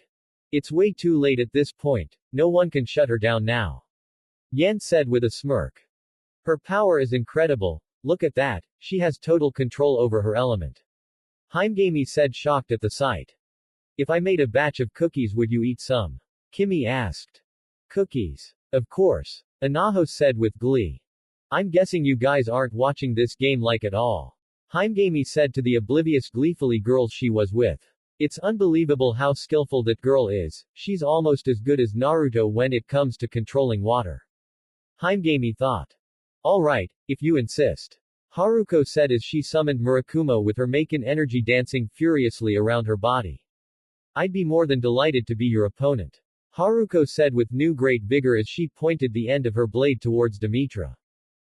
Oh heck yeah. That's my girl. Come on Haruko, take that Venus chick down. Azuki cheered for her violet-haired teammate. Yeah, what she said. Take her down. Cha-Cha cheered as well with her fist pumped. No, she can't actually be thinking about fighting that girl. Takuro thought with new fear of his friend and love interest getting hurt. She'll be fine, I'm sure of it. Naruto said as he stared at the two female warriors with a cute little meow of support from little Matabi who appeared next to Naruto. Oh hey Matabi, where've ya been? Naruto said to his little kitten. Where the hell did she come from? Kengo exclaimed. Haruko was ready with Murakumo in both hands, ready for anything while the water Demetra was controlling surrounded her and stood over her like a serpent. Matabi made an angry cat pose complete with arched back and angry look on her face along with angry cat sound before she jumped behind Naruto. What's with her? Uruchi asked seeing the frightened Matabi. She's a kitten made of blue flames, she hates water. Naruto said pointing towards Demetra and her serpent-like stream of water. Of course. Uruchi said feeling like a huge baka. Demetra suddenly sent her serpent water towards Haruko and once it came close to the big busted girl, she sent a slash straight at the water serpent. As the two forces collided, green lightning and an image of a rose covered the area as the floor underneath a green sphere, formed from the attack, and was crumbling apart. The two female powerhouses let out fierce war cries as the green sphere of power started getting bigger with its power becoming more intense and unstable. Okay, things have gone a bit too far. Naruto thought. Naruto then saw Takuro dash towards the field towards Haruko. Oh crap. Naruto ran after Takuro to stop him, but the sphere exploded and sent a huge shockwave with the windows being destroyed. After the attack subsided, everyone looked up to see the gym was more of a mess than it was before, the windows destroyed, jagged destroyed pieces of rock cluttering the floor and most of the people's clothes were shredded and torn from the explosion of the attack. Most of the girls' bras were showing since their shirts were messed up. The only downside to all this was that most of Akaya's clothing was gone, especially his pants and you could see his speedos. Takuro said his childhood friend's name, but then he, along with everyone else surrounding him, noticed that Takuro's body was hovering over Syria's body, as if he had tried to protect her from the blast.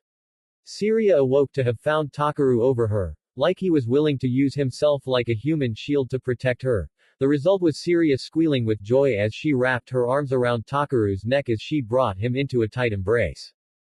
Hey cutie. Syria cheered as she brought Takuro close to her. You jumped right in to save me, didn't you?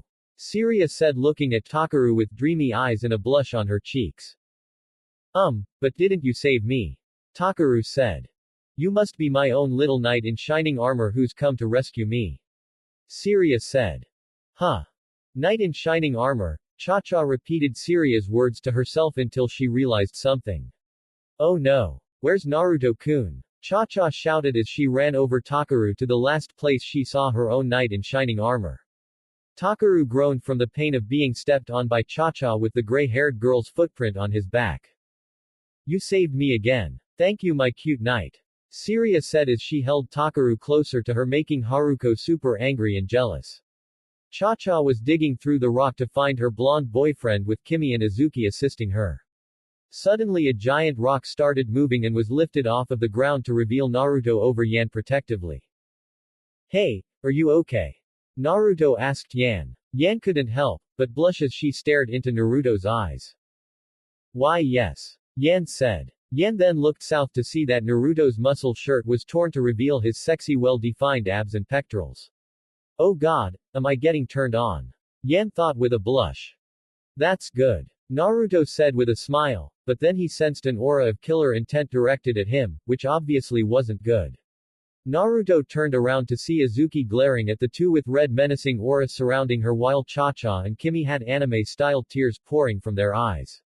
Okay, I know what you're thinking, but admit it, you would be disappointed in me if I didn't save her. Naruto said. She says she can take care of herself, so there was no need to help her out. Izuki yelled as her red aura got larger. Before Naruto could utter another word, Yan put her arms around Naruto's neck and brought him close to her. What's wrong? Angry because he knows the value of a real woman's life. Yan insulted with a smirk, making Naruto adopted an even greater look of fear as he saw Izuki at her boiling point. Hey, who won the game? Naruto quickly changed the subject as he got out of Yan's grip and praying that he wouldn't get his ass whooped by Izuki. Yuka put her finger to her chin as she had a confused, thinking look upon her face. I don't know, it's kind of hard to pick a winner, but although can't we all be winners here? I mean, if you ask me, both sides have got to be satisfied with the other one's power, am I right? Yuka said with a smile. After teaching Takuro a lesson, a very painful one, Haruko released the reddish-haired boy and gave a sigh. Yeah, more than enough. Haruko said with a tired smile. So I'm staying in Maken Key.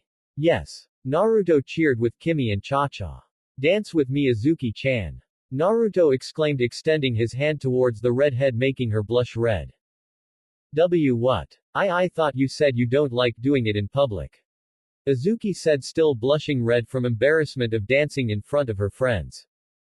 Things change, baby. Naruto exclaimed as he grabbed Izuki's hand and spun her around until the back of her body connected with the front of Naruto's. The blonde's charming-looking and entrancing cerulean eyes and smile made the redhead blush red from the sight of his good looks.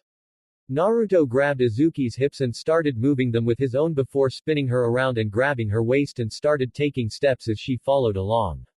Izuki couldn't help but laugh with joy as she danced with the blonde fool again. Everyone looked at Naruto and Izuki with surprise and shock at the fact they both were dancing. Naruto because they never ever thought he could ever dance so well, or more like at all, and Izuki because she was the last person anyone would ever expect to dance in public, let alone in front of them. Apparently Naruto can dance. Takuro said, still in shock. Oh wow, Izuki-senpai and Naruto ni dance so beautifully. Anaho said with stars in her eyes and a cat-like smile with Matabi meowing cutely in agreement. Fox Baka's got moves, I'll give him that. Himegami said, actually smirking at the sight. Great, now he can dance too. The dude's like something out of a romance novel. Kengo said, earning looks from the others. In which I own none. Kengo said, sweating a bit.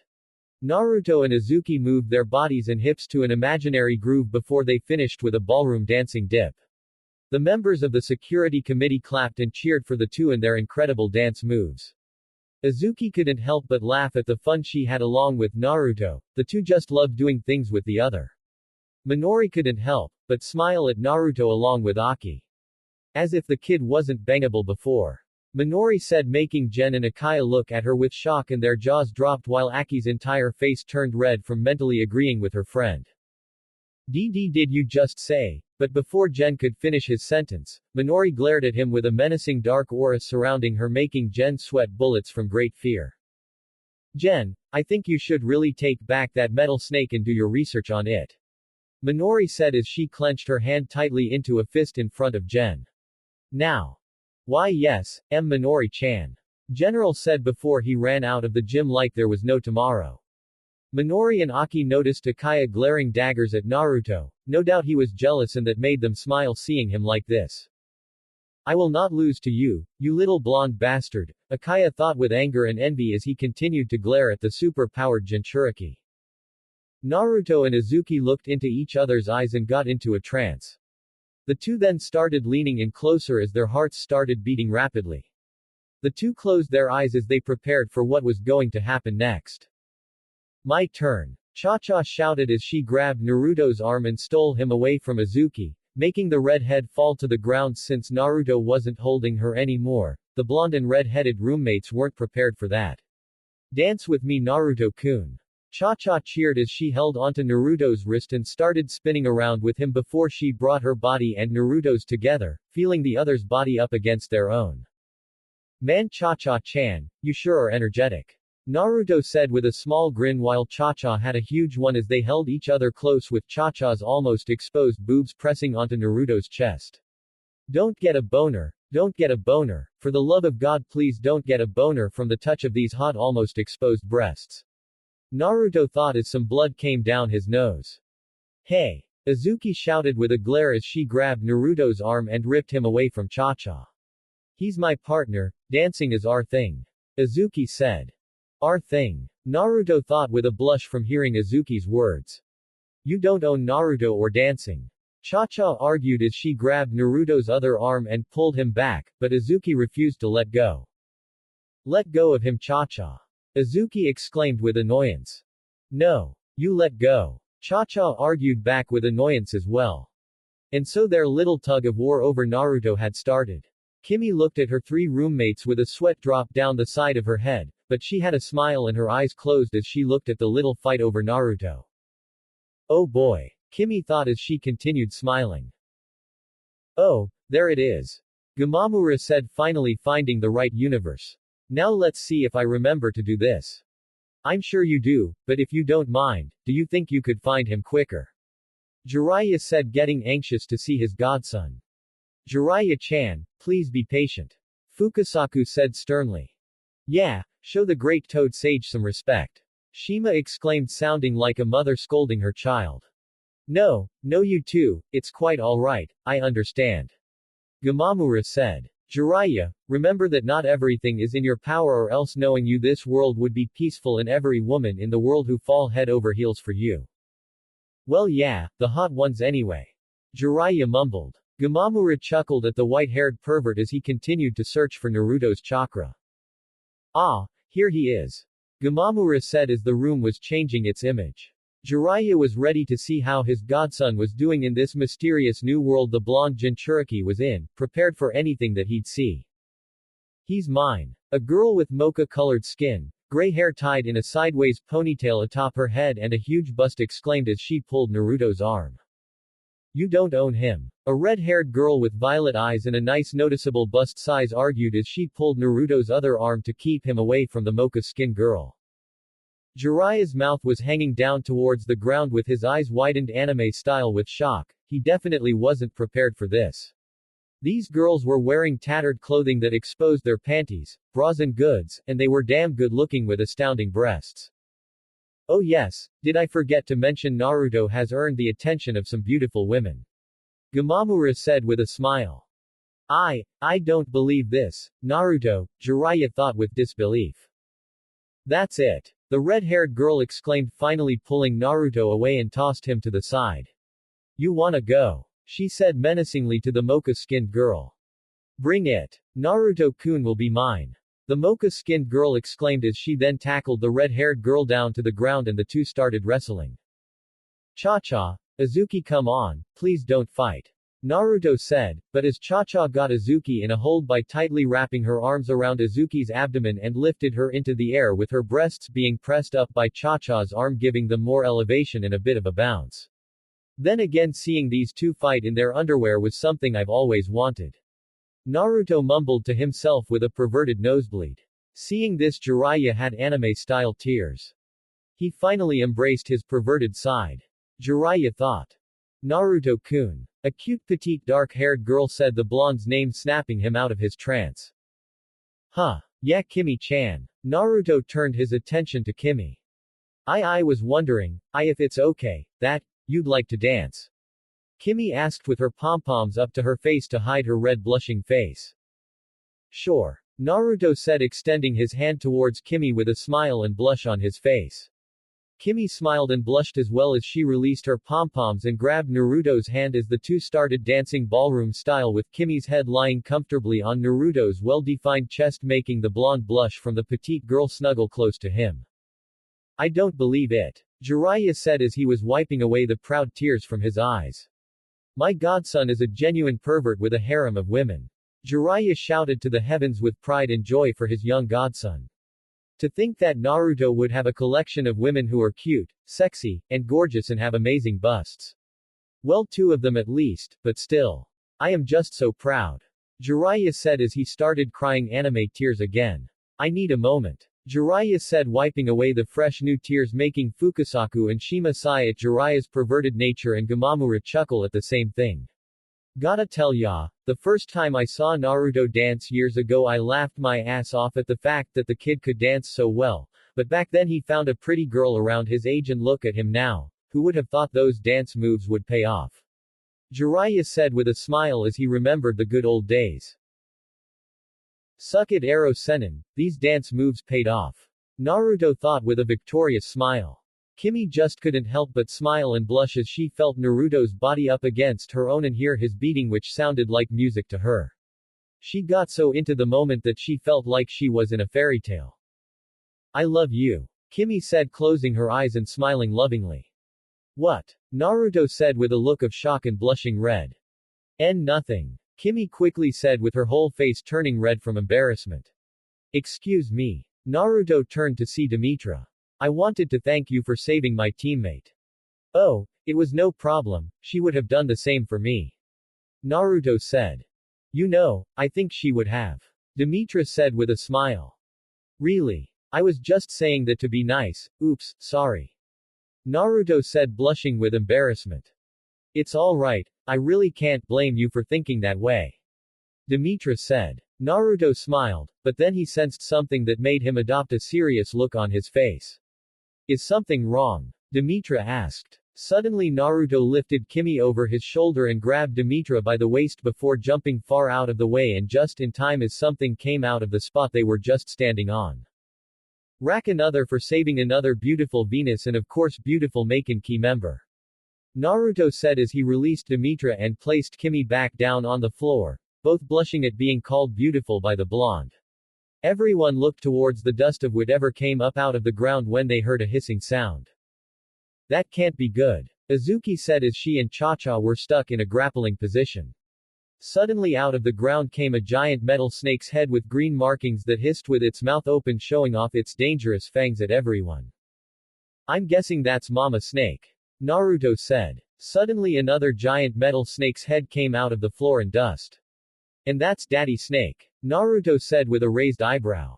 Suddenly another giant metal snake came out from the floor. Ah, Big Brother Snake. Naruto said as he started to sweat a bit. Another giant metal snake came out of the ground.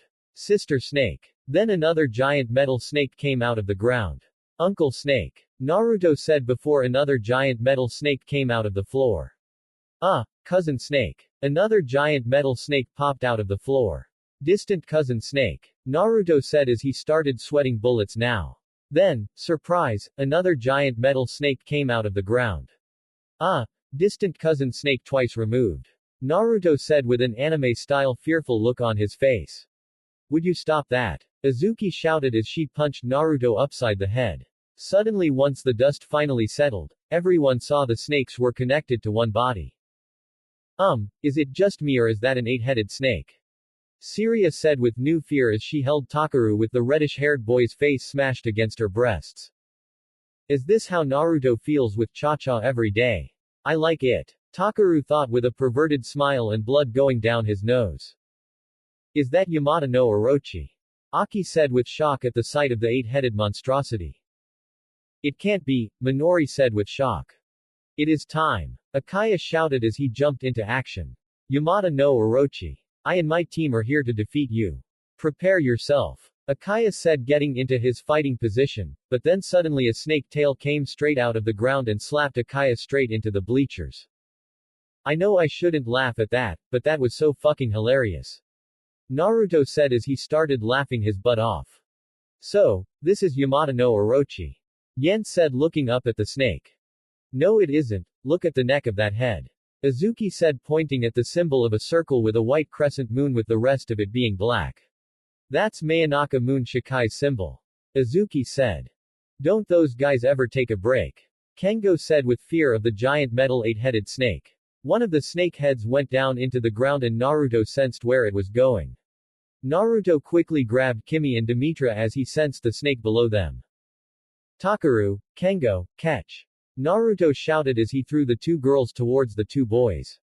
Takuro quickly grabbed Kimi and Kengo got Demetra, but once they were caught the snake's head came up underneath Naruto and bit down on the blonde, making Naruto scream in pain. Naruto. The members of Maken Aki and Minori yelled the blonde's name as the snake bit down on him again and then tossed him in the air and caught him again by biting down hard on him before swallowing him whole. No. Azuki, Kimi and Cha-Cha screamed with horror as they saw the man they all loved get eaten. Takuro then started seeing red as his fist burst into green fire and his face contorted into pure rage and anger. Let him go. Takuro shouted as he jumped high into the air with superhuman jumping abilities. Takuro was high over the snake that ate Naruto and was about to punch it with his fist, but another snake head came in front of the other snake and had its mouth opened wide as Takuro went inside its mouth. Taki. Haruko shouted her crush's name with fear seeing him go inside its mouth. Takuru-sama. Anaho shouted with the same fear as Haruko. Damn it. Himegami cursed in her mind as she saw Takuro go inside the snake's mouth. Suddenly Takuro came straight through the back of the metal snake's head, destroying it as the head fell to the ground.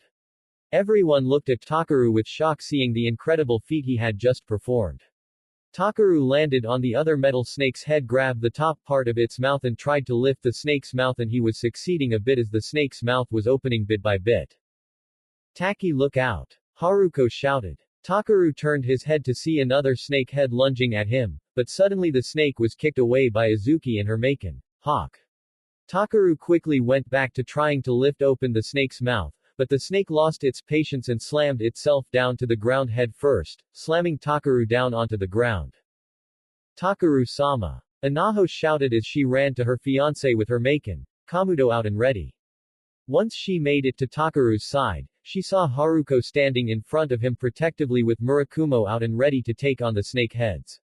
A snake head came straight at the three, but the snake was suddenly hit with fire making the three turn to see Himegami with fire dancing around her, from the help of her Shikigami, Kaguzuchi.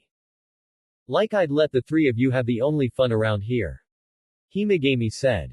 Take this. Cha-Cha shouted. Maken. Compressor. Cha-Cha shouted her Maken in hand with a javelin in her gloved hand. The javelin grew to gigantic size and once done, Cha-Cha threw the javelin as it went through the head of the snake Himegami burned, destroying it. Give back my Naruto-kun. Cha-Cha shouted with fire in her eyes. She's actually scaring me. Kengo said shivering with fear as he held Uruchi close to him. Same here. Uruchi agreed shivering as well. Wait. Let go of me. Uruchi shouted slamming her fist on the back of Kengo's head. Way to go Cha-Cha. Azuki shouted with pride and grin to her friend. Suddenly a snake came straight towards Azuki, but the red head was ready with hawk glowing green with intense energy. As the metal snake head came closer, a giant wall with an ugly face came out of the ground in between the two, making the snake slam into it, earning the metal creature a headache with swirls for eyes. Wait, isn't that thing from Naruto's world?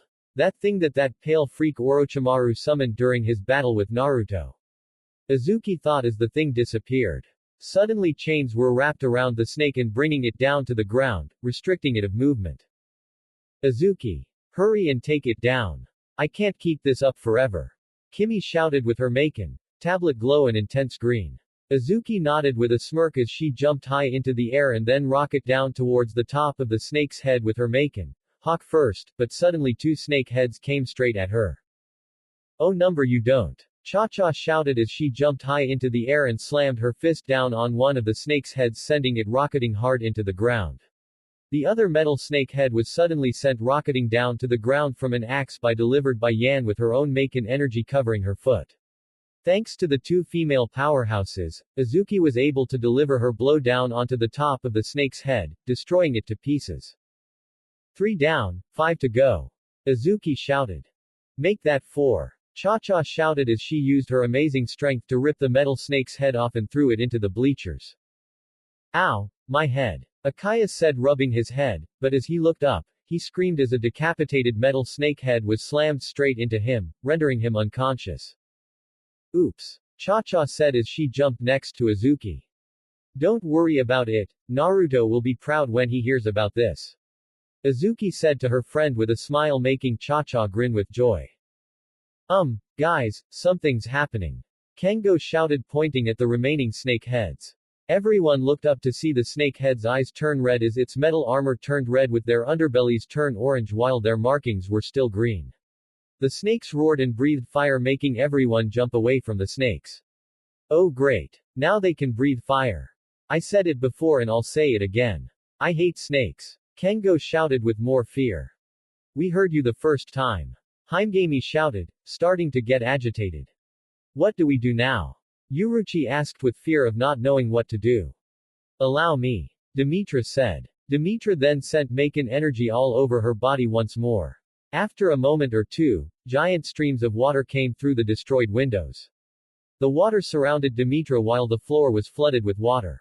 Demetra then made a war cry as she sent the powerful streams of water straight at the metal snake heads. The metal snake heads were sending fire at the water, making it evaporate at first, but the rest water then hit the snake's head on, stunning them. I got this. Jariah shouted as she grabbed a spare volleyball and sent a vast amount of her Maken energy all around her body.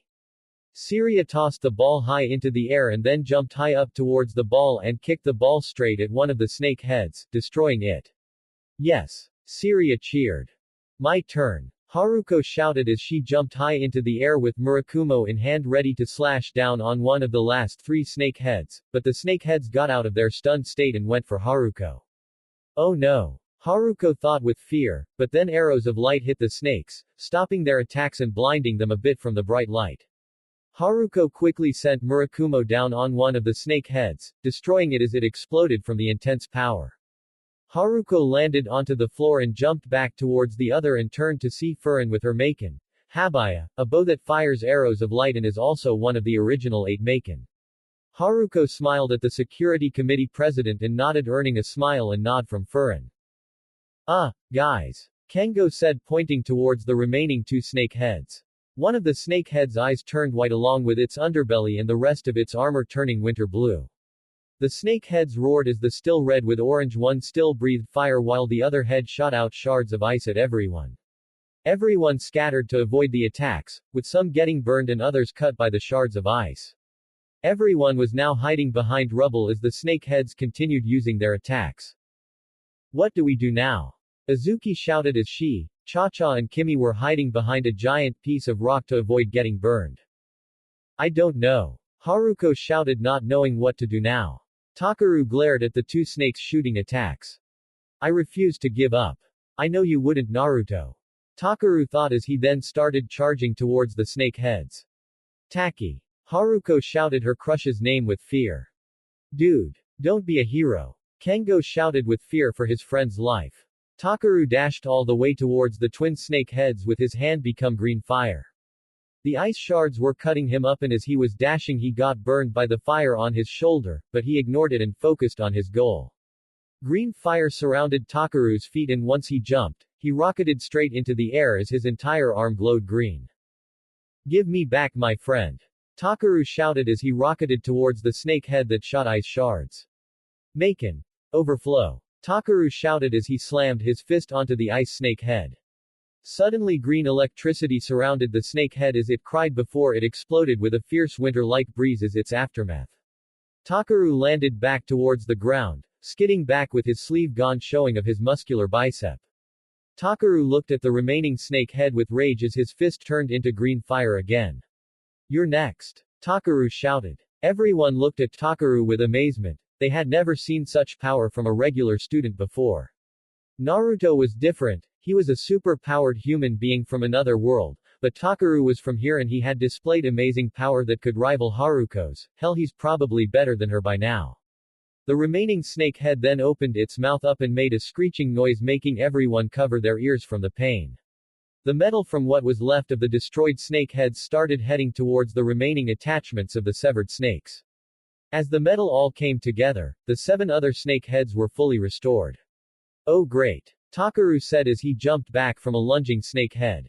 The 6 of the other snake heads, the ones that weren't in color and the one that was the same color as the fire snake head, started changing color. One snake head turned blue with a white underbelly as it shot water from its mouth. One snake head became brown with a white underbelly as it shot rocks from its mouth. One snake became sky blue with a white underbelly and it shot out intense shots and gusts of winds from its mouth. One snake turned yellow with a black underbelly and it shot lightning out of its mouth. One snake head turned beige with a dirty yellow underbelly and it shot out winds of sand from its mouth. The last one turned dark red with a black underbelly and had magma oozing out of its mouth. All the snakes were now in different colors and in control of different elements. Things just got a little more harder. Now what? Kengo exclaimed with fear. We fight, what else? Takuro said, earning everyone's attention. Naruto wouldn't give up, so neither will we. Takuro said, still glaring at the snake heads. Naruto believes in us and risked a lot for Maken Ki, so who are we to let him down? Takuro said as he pumped his fist in the air. I for one will not let him down. Takuro shouted. Neither will I. Izuki, Kimi and Cha-Cha shouted as they ran to Takuro's side. Or me. Haruko said as she appeared next to Takuro, smiling at him. Thank you, Haruko. Takuro thanked her with his own smile. I will fight for Naruto ni-san. Anaho said, running up next to her fiancé. We all will. Furan said as the rest of Maken Ki, Aki and Minori joined them. We're going to help as well. Demetra said as Team Venus joined them. The snakes roared as they got ready for battle, but suddenly a javelin came straight at them and went straight into the magma one's eye. Everyone turned to see Kengo in a throwing position with a bag of javelins wrapped around his back. Kengo. Takuro said his friend's name with joy and pride that he decided to fight side by side with them. Naruto's my friend too, dude, we wouldn't be the 3 amigos without him. Kengo said with a smirk. Right. Takuro said with a smile. The magma snake roared as it shot magma at everyone, making them all jump back. The ice snakes sent ice shards at them, but a huge wave of fire from Himegami went straight at the snake, melting and destroying its attack and hitting the snake, making it roar in pain, if robots can feel pain. Okay, you metal monstrosities, give me back my brother. Himegami said in the heat of the moment. Everyone looked at her with shock that she admitted that she saw Naruto as a brother. The snakes hissed and then roared at everyone, earning back their attention, but suddenly the fire snake started coughing as it felt something in its throat. It quickly shut its mouth, but then its mouth was slowly opening. What's wrong with that thing? Kengo questioned, and he got his answer as everyone saw Naruto opening the mouth with his bare hands. Naruto. Takuro shouted his best friend's name as he saw him rip the snake's mouth open. Naruto's hair was wilder than it normally was, with his eyes crimson red and slit, his teeth elongated into fangs, his whisker marks even darker and more defined, and his nails turned into claws, which could only mean that Naruto was in the early stage of his Kyuubi mode. Naruto got out of the snake's mouth and jumped atop of its head, where he used his great strength to rip the top part of its head off and threw it to the side before he jumped back down with the others. Naruto-kun. Cha-Cha shouted her blonde love's name with joy as she hugged him with his face smooshed into her breasts again. I'm so happy you're safe. Cha-Cha cheered with tears of joy. Cha-Cha, this isn't the time. Izuki shouted. Naruto pulled himself away from Cha-Cha's melons and turned to the snake heads to see the snake head he destroyed put itself back together again. Well, this just got a little more interesting. Naruto said. Suddenly the snake's tail came up out of the ground and swung itself towards everyone. Everyone jumped away to avoid it, but Kimi was the unfortunate as she was hit by the tail and sent flying. Kimi. Izuki, Cha-Cha, Anaho and Haruko shouted. Kimi-chan. Naruto shouted the petite girl's name as his Muko energy mixed with Kurama's malice chakra danced around his body. Naruto quickly jumped towards Kimi and was about to grab her, but the earth snake head was about to swallow her up.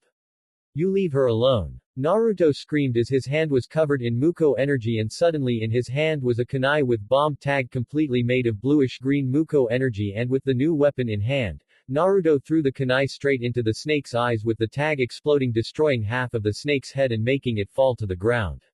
Naruto quickly grabbed Kimi bridal style and landed onto the floor and ran back towards the others. Naruto-kun, you saved me. Kimi said with a smile, blush and tears of joy.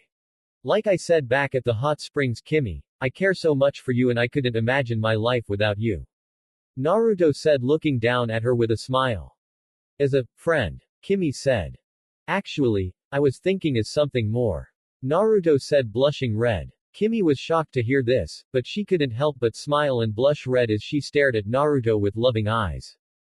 Oh Naruto-kun. Kimi said lovingly as she wrapped her arms around Naruto's neck and gave him a kiss on the lips making the blonde blush red. I kissed him on the lips, again. If only we weren't being attacked by an 8-headed robot snake. Kimi thought blushing red. I don't mean to bother your moment, but the snake head you blew up put itself back together again and now it's pissed.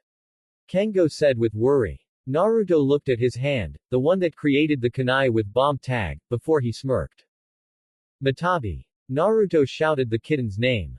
Matabi suddenly appeared in front of Naruto as the blonde set Kimi down. It's time. Naruto said getting a meow of understanding from the kitten. Matabi became a small ball of fire and shot straight into Naruto's chest making the blonde become consumed by blue with black fire.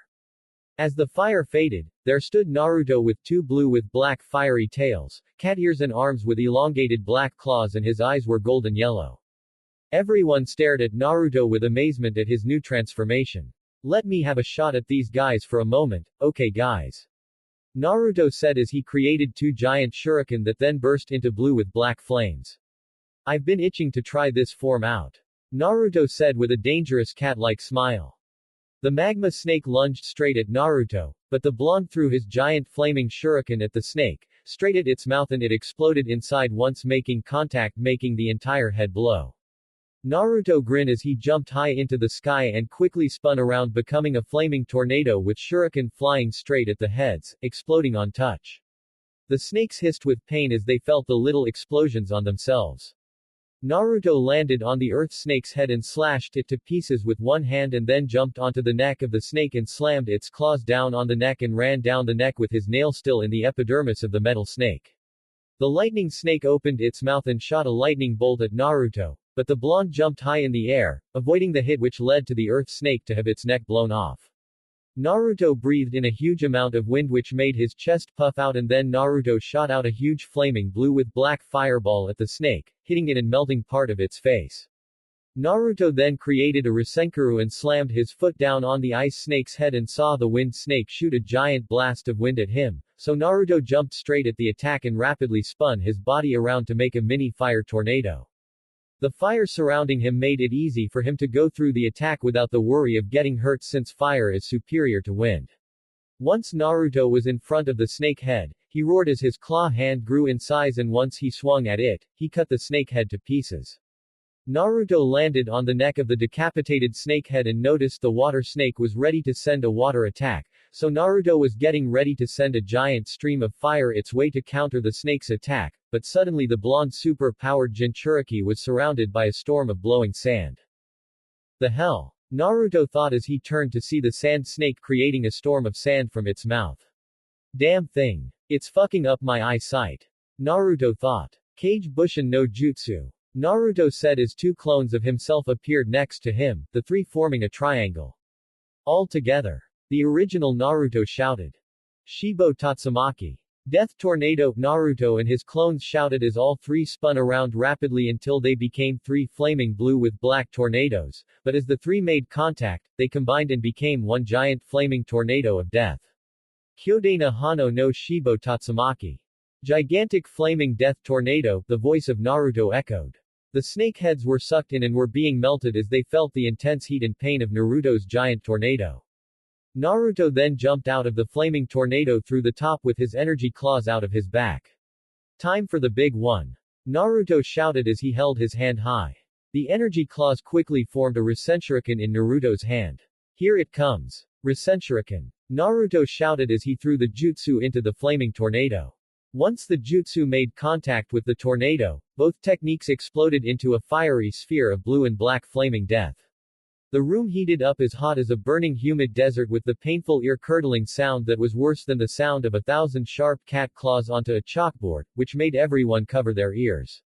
Once it was over, everyone uncovered their ears and opened their eyes to see Naruto standing in front of them with his back turned to them along with Matabi, who was out of Naruto's body and by the blonde's side. Everyone stared at him with awe at how powerful Naruto was, especially with Matabi's power within him. Naruto glared at the melted and destroyed scrap heap that was the robotic copy of Yamata no Orochi. Suddenly, however, liquid metal and the scraps surrounded the leftover body of the robot, only meaning one thing.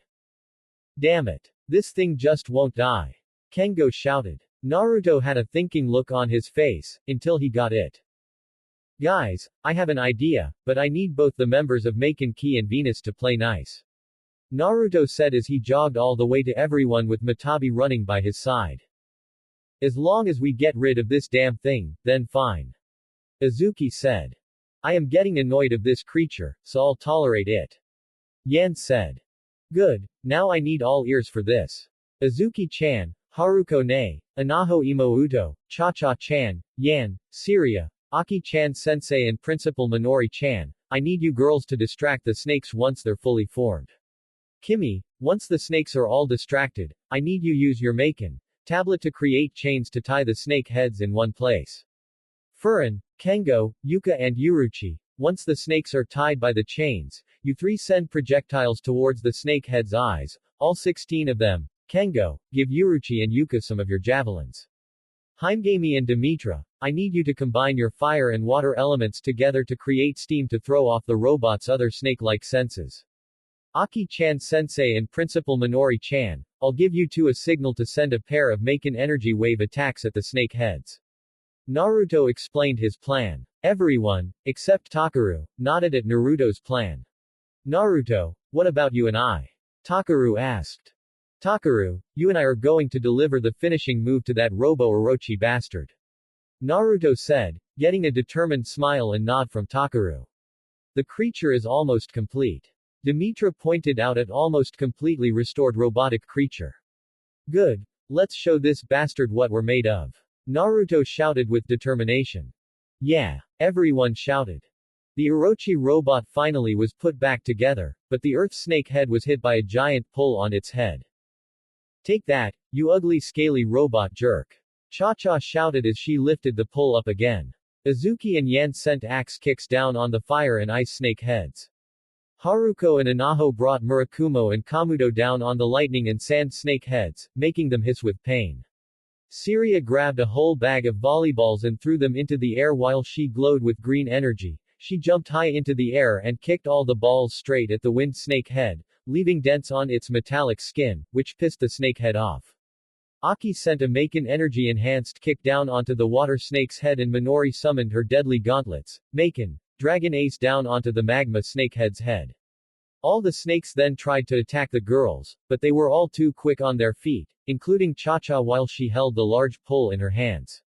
Kimi saw her chance and quickly used her Maken tablet to create chains that wrapped around the snakes, making them stop and restricting them of movement. Gotcha. Kimi cheered with a victorious smile on her face. Take this. Kengo shouted as he, Uruchi, Yuka and Furin sent their projectiles towards the snake's eyes, hitting them right on the mark, blinding them. Now it's our turn. Himegami said as she summoned Kaguzuchi to create an enormous amount of fire and Demetra summoned an enormous amount of water. The two girls manipulated their elements to collide and create steam that made the snakes hiss and move around with panic as their senses were rendered useless now. Naruto, we're in position. Aki shouted. Good. Just hold on. Naruto shouted. From the start of the plan, Naruto took Takuro a ways away from the robot Orochi so he could help him create a special Rasengan that would finish the creature off for good.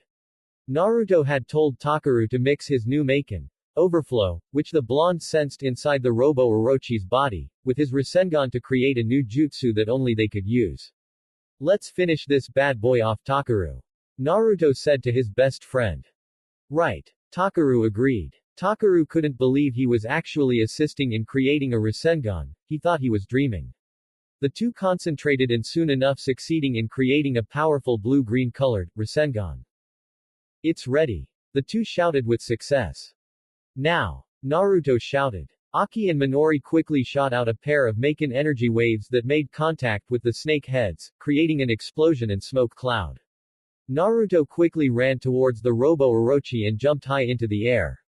Afro Rasengan. Overflowing spiral ball, Naruto shouted as he was ready to finish the robotic monster. Suddenly the fire snake head came out of the smoke and swallowed Naruto. Naruto. Everyone shouted the blonde's name. The snake heads came out of the smoke, roaring and hissing, ready to kill everyone. I don't understand, it was supposed to work, Takuro said with worry. The snakes lunged straight at everyone, but suddenly they stopped and then hissed and roared with pain, making everyone have a confused look on their faces. Suddenly the snake head's marking shined brightly with green Maken energy, and then suddenly the lightning head exploded, then the wind head, then magma, and so on until only the fire head was left. The entire body of what was left of the creature glowed a cyan color as the only snake head hissed with pain, before it completely exploded. Everyone had covered their eyes from the explosion before they uncovered them to see the entire robot completely destroyed with destroyed pieces of rumble in its place. It's destroyed. Uruchi shouted. But where's Naruto? Izuki shouted with worry. Izuki and Cha-Cha ran towards where the snake once stood and started digging through the rubble. Kimi and Furin were worry-stricken, horrified of what might have happened to their blonde crush, while Aki and Minori were worried for the boy's safety but were confident that he had survived. Naruto! Naruto! Izuki kept shouting his name as she continued to dig through the rubble with horror and fear in her eyes. Naruto Uzumaki, if you die on me I will never forgive you. Izuki screamed as tears were forming in her eyes. Suddenly a sound came to her side as she, along with everybody else, turned to see that out of the rubble was a shirtless Naruto. Okay. Please don't be mad at me Izuki-chan. Naruto exclaimed with worry. Naruto. Izuki, Cha-Cha, Kimi and Aki shouted the blonde's name with relief. I knew it. Minori said. Izuki ran towards Naruto and embraced him into a tight hug. I'm so happy you're still alive. Izuki said with tears in her eyes. Izuki, are you crying? Naruto asked. Izuki pulled back to reveal the tears that she was shedding down from her eyes. I'm just so happy you're still alive. Izuki said with a smile. Naruto smiled back at her, but Izuki then punched him in the back of the head. Don't scare me like that again. Izuki shouted. Ow. Alright, I get it. Naruto said as he rubbed the back of his head to ease the pain. Izuki just smiled as she hugged him again with the blonde hugging her back. Jariah smiled with pride and joy in his godson. Look at him, he's happy. Jariah said seeing the smile on Naruto's face, and it wasn't just any smile. It was a genuinely happy smile, one he hadn't seen in a long time. This world has shown him great kindness that he had never experienced before, that it helped with his growth and matured him and apparently made him become an outstanding leader. Gamamaru said. Naruto, matured, never thought I'd see the day. Jariah said with a smile. Jariah then watched as Naruto and Izuki separated from their hug, and then Cha-Cha ran at Naruto and pulled him into a hug with Naruto's face smashed into her breasts, making Jiraiya's jaw drop and his nose bleed. Holy cow! Jariah shouted while Gamamura chuckled at this. Yes, that young woman, Cha-Cha, always does that whenever she shares an embrace with the young lad. Gamamura said.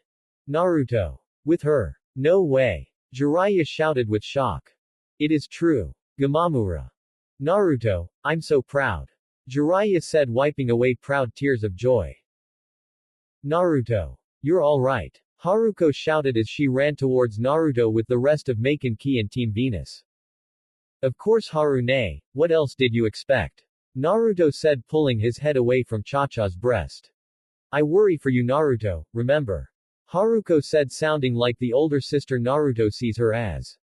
Yeah, I know. Naruto said, scratching the back of his head with a blush on his cheeks. Furin then suddenly hugged Naruto tightly, surprising the fellow blonde. I'm so happy you're okay. Furin said, holding Naruto close to her with tears down her eyes. Same to you. Naruto said with a smile as he hugged her back. Great work Naruto. Minori said as she and Aki walked up to him. Aki-chan sensei, Principal Minori-chan, you two were awesome with that attack of yours. Naruto said with a huge grin as he separated from Furin. Thank you, but you're the one who should deserve all the praise with your leadership skills. Aki said with a smile. Naruto blushed red at this with a shocked look upon his face before he chuckled modestly as he scratched the back of his head. Thanks, but I'm sure it wasn't a big deal. I mean any of you would have come up with a better plan. Naruto said with a smile, being modest. Quit being modest, you took charge like a real leader and should be proud of that. Minori said slapping her hand on Naruto's back making him almost lose his balance. Seriously, you should stop being so modest, you're a good man and should respect yourself as such like we do. Minori said with a grin. You all, respect me. Naruto said with shock. Of course. Anaho said her cat-like smile. You're a valued member of Maken Ki. Yuka said her usual smile and gently clapping her hands together. And nothing will change. Haruko said with a smile. Yeah, you're not half bad. Yuruchi said with a smirk.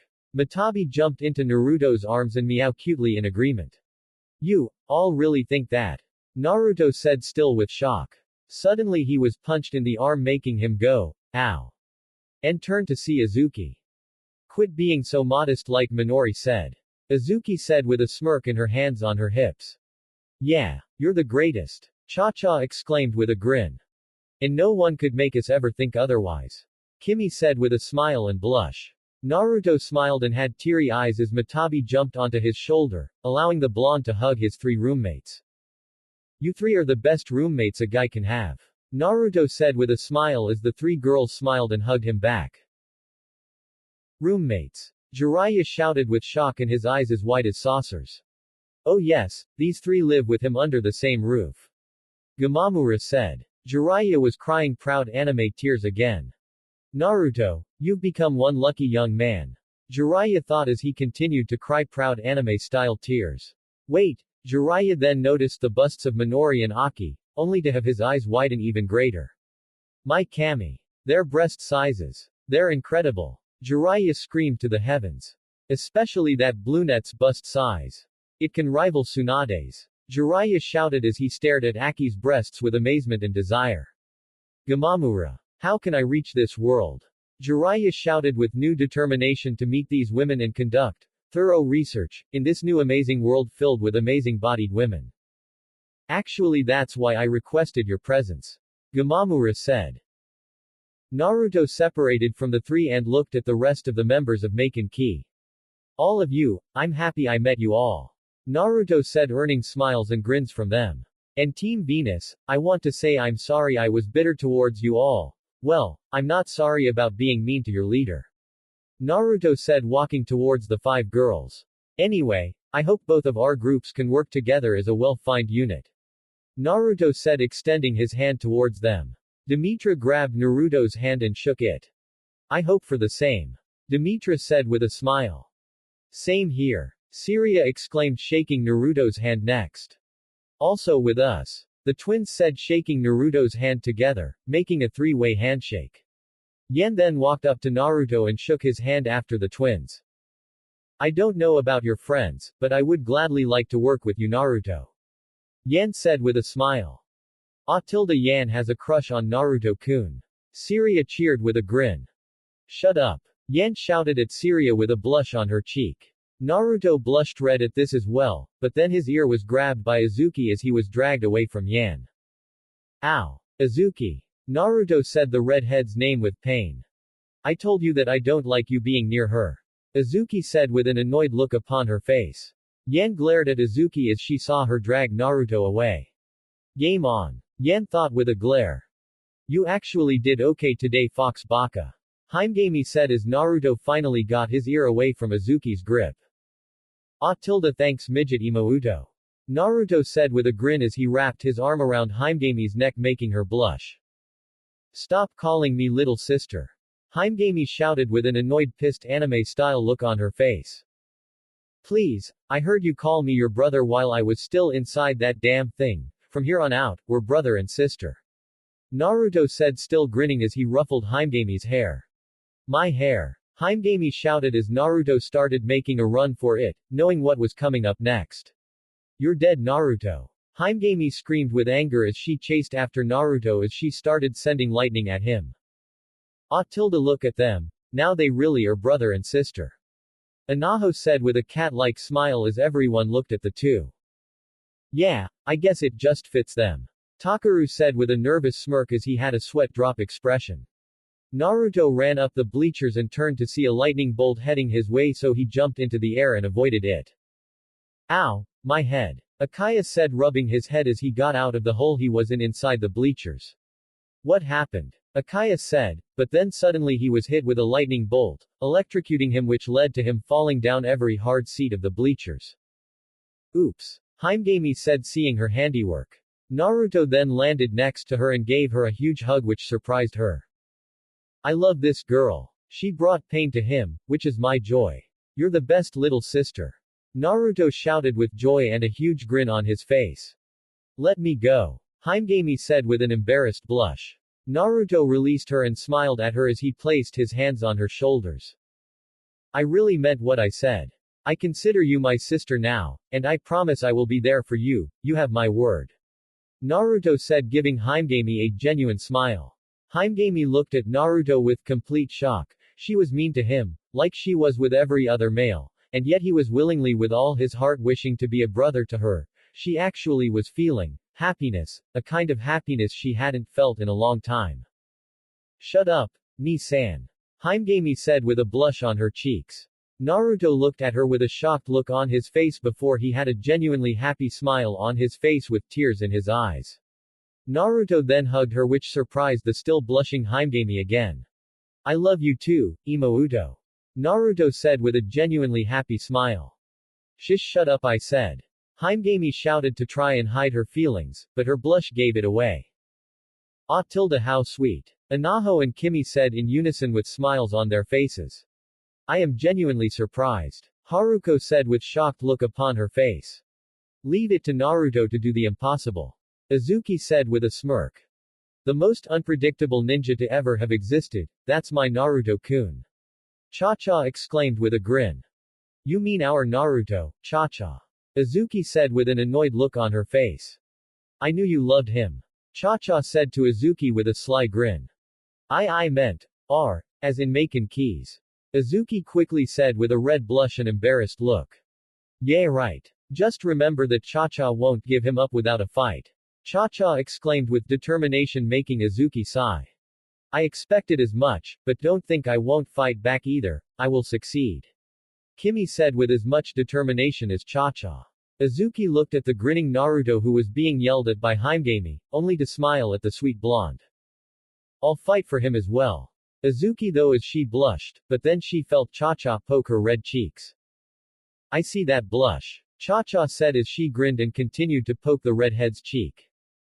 I knew you liked him. Kimi said with a smile.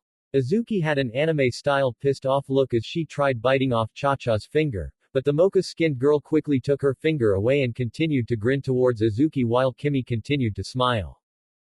Hey Izuki-chan. Naruto said Izuki's name, earning her attention, along with Kimi and Cha-cha's, only to see the head of the fire snake making them scream.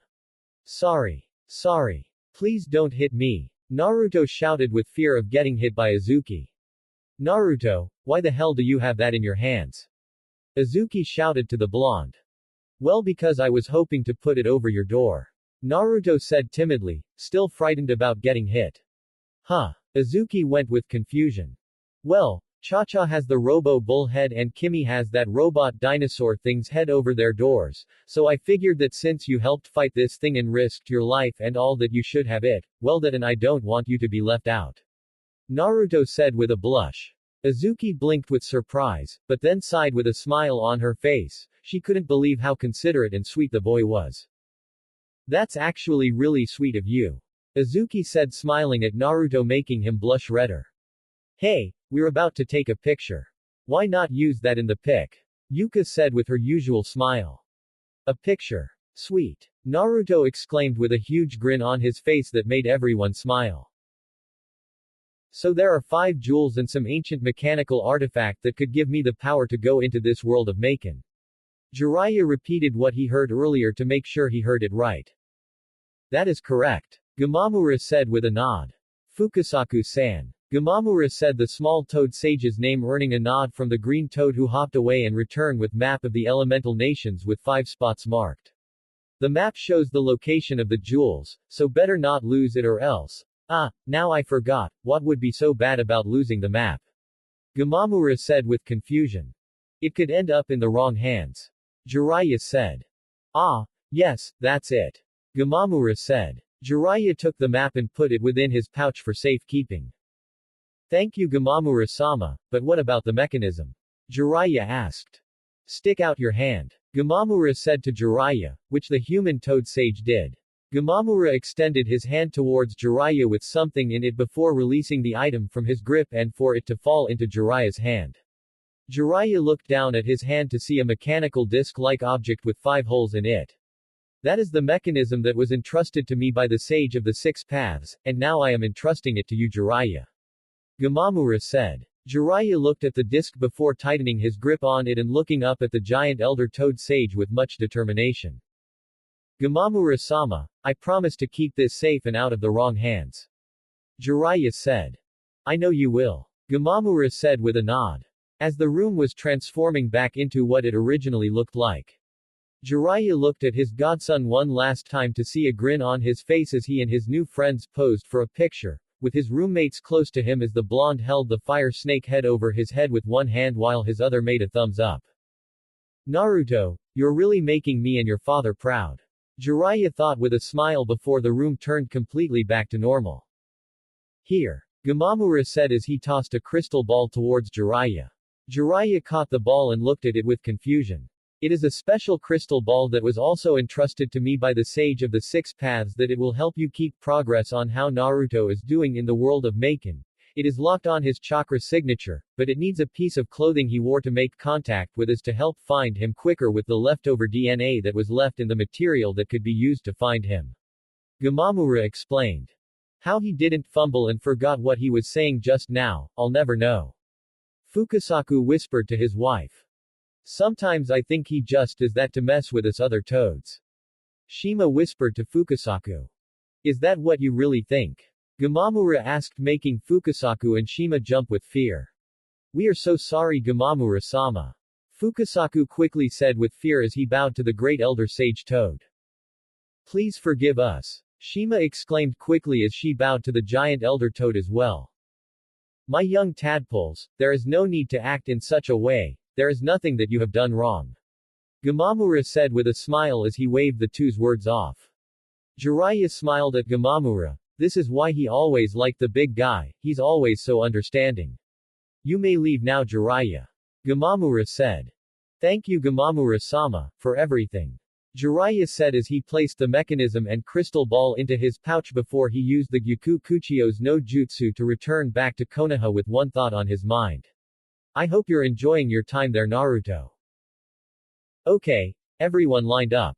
Aki asked seeing everyone in position, ready for the picture. Then I'll take the picture. No need Aki-chan sensei, I got this so you can be in the picture. Naruto said as he appeared next to Aki, startling her. Naruto. But I thought, Aki turned to see Naruto still grinning with the fire snake's head still over his head making Aki realize that the Naruto next to her was a clone. I really must get used to that. Aki thought. You're not going to faint again are you? The Naruto clone teased Aki making her blush red. Here. Aki quickly said giving the clone the camera and then running up between Minori and Gen. Gen. When did you get here? Aki asked. Just a little while ago. General said. Alright, everybody ready? Naruto said as he held the camera and got a good view of everybody. Naruto was grinning and held the snake head over his own head and was giving a thumbs up while Cha-Cha was hugging him tightly with her breasts squishing the side of Naruto's grinning face with the mocha-skinned girl grinning at hugging the blonde, who was shirtless, which of course meant exposing his well-defined and hot-as-hell sexy muscles, and Azuki had her arm wrapped around Naruto's neck and her other hand making fist on her hip and a smirk on her face, and Kimi had her pom-poms in hand and was lying her back onto Naruto's exposed muscular torso with a red blush and smile on her face. Furin stood as close to Naruto as possible, since it was hard to with his roommates all up in his personal space, which he obviously didn't mind at all. With her hair still down, Minori and Aki were standing next to the four roommates to be as close to Naruto as possible as well. Yan was standing next to the four roommates as well to get close to the blonde, and she liked the annoyed look on Azuki's face. Kengo cupped his own chin and was showing off his good looks, like he does with all women. The twins, Alalo and Lilu, were standing close to each other as usual. Syria wrapped her arms around Takuro's arm and smiling like a giddy school girl, finding her own prince charming and refusing to let go of him, which ticked off Haruko and Anaho since they both had feelings for Takuro and made the reddish-haired boy blush from the close contact, especially since her boobs were up against his arm. Anaho and Himegami stood next to Kimi since having three cheerleaders with one away from the pack seemed a bit stupid to be shown in a pic. Akaya was atop a hill of debris making his usual, "I think I'm very sexy," sparkling pose, while Demetra, Haruko, Yuruchi and Yuka stood in place, while Yuka had her hands clapped together. Smile. The Naruto clone said, getting everyone to do so. Now say, Datbeo. The clone shouted. Datbeo. Everyone cheered as the clone took the picture, and just in time to see Akaya fall off the hill of debris like an accident-prone loser as the hill came crashing down. "Oh man. Tell me you got multiple pics of that." The real Naruto called out to his clone and grinned as he saw a thumbs up from his clone. "Yes." Naruto shouted with joy. "You know Naruto-kun, I threw one of the snake heads at him while you were captured." Cha-Cha said with hope of impressing the blonde. "I know, I heard and sensed everything inside that thing," Naruto said as he then wrapped his arm around Cha-Cha's waist. "I love ya, Cha-Cha-chan," Naruto exclaimed, making Cha-Cha squeal with glee as she hugged Naruto and putting his face into her breasts. "I love you too, Naruto-kun." Cha-Cha cheered with a grin, making Azuki and Kimi sigh with annoyance and exhaustion. "How he's still holding that snake head with one arm is seriously impressive," Takuro said, earning a nod from Anaho, Yuruchi and Kengo. "Hey, I remember now. I remember who that Syria girl is." "No way," Kengo said, realizing who she was. "Finally. We're done for today." Cha-Cha cheered as she, her roommates, Matabi being held in Kimi's arms, and their neighbors, Takuro, Haruko, Himegami and Anaho, were walking back towards their dorms, all of them dressed in their usual school uniforms. Naruto was whistling the whole way, acting all innocent. "Okay Uzumaki, what are you planning?" Himegami asked. "What are you talking about?" Naruto said, smiling innocently. "You're not fooling anyone," Azuki said. "I have no idea what you're talking about," Naruto said, putting his hands in his pocket as he walked further away from the two assertive girls. Azuki and Himegami just kept eyeing him suspiciously, wondering what the blonde Jinchuriki was up to. Once the group of 9 made it to the building of their dorm, Naruto went straight towards the back, confusing the others. "Why's Naruto need going around the building?" Anaho asked with genuine curiosity. Azuki and Himegami sighed, knowing Naruto was definitely up to something. "Let's just get this over with," Himegami said as she and Azuki walked around the back with the others following behind. Once making it to the back, they found Naruto standing in front of a large hot tub filled with warm water that could fit the entire members of both Maken Ki and Team Venus. "Geez, this wasn't here before," Naruto said with a smirk. "No way," Azuki said with shock. "You bought a hot tub?" Haruko exclaimed with shock. "What? No. I built it," Naruto said proudly with a huge grin. "You built it?" everyone said with shock. "That's the beauty when you read all the books shop class has to offer with the help of the shadow clone jutsu," Naruto said, still grinning at his success. "When did you build this?" Haruko asked, still in shock. "Easy. I sent my clones to build it right before and during the volleyball game. They messed up a few times, but after a few tries, this bad boy came into existence," Naruto said, patting the hot tub and still grinning. Himegami walked up to the hot tub and started inspecting it. My god, it's flawless. It was as if it was made by a real professional. Himegami said with shock. Please, it was made by a real professional. Naruto said with a smug smirk. So you were lying about making this thing, huh?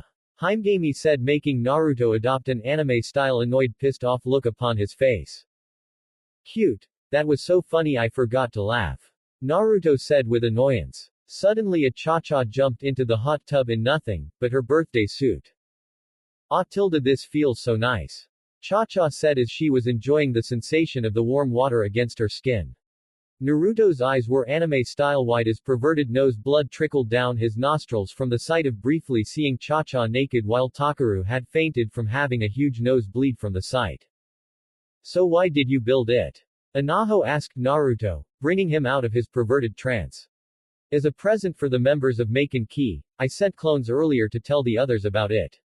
Naruto admitted as Takuro finally got back up to his feet. A present? You knew we'd win? Azuki asked. Of course, after all, like I said before, I completely believe in my friends and team. Of course I knew you guys were going to win.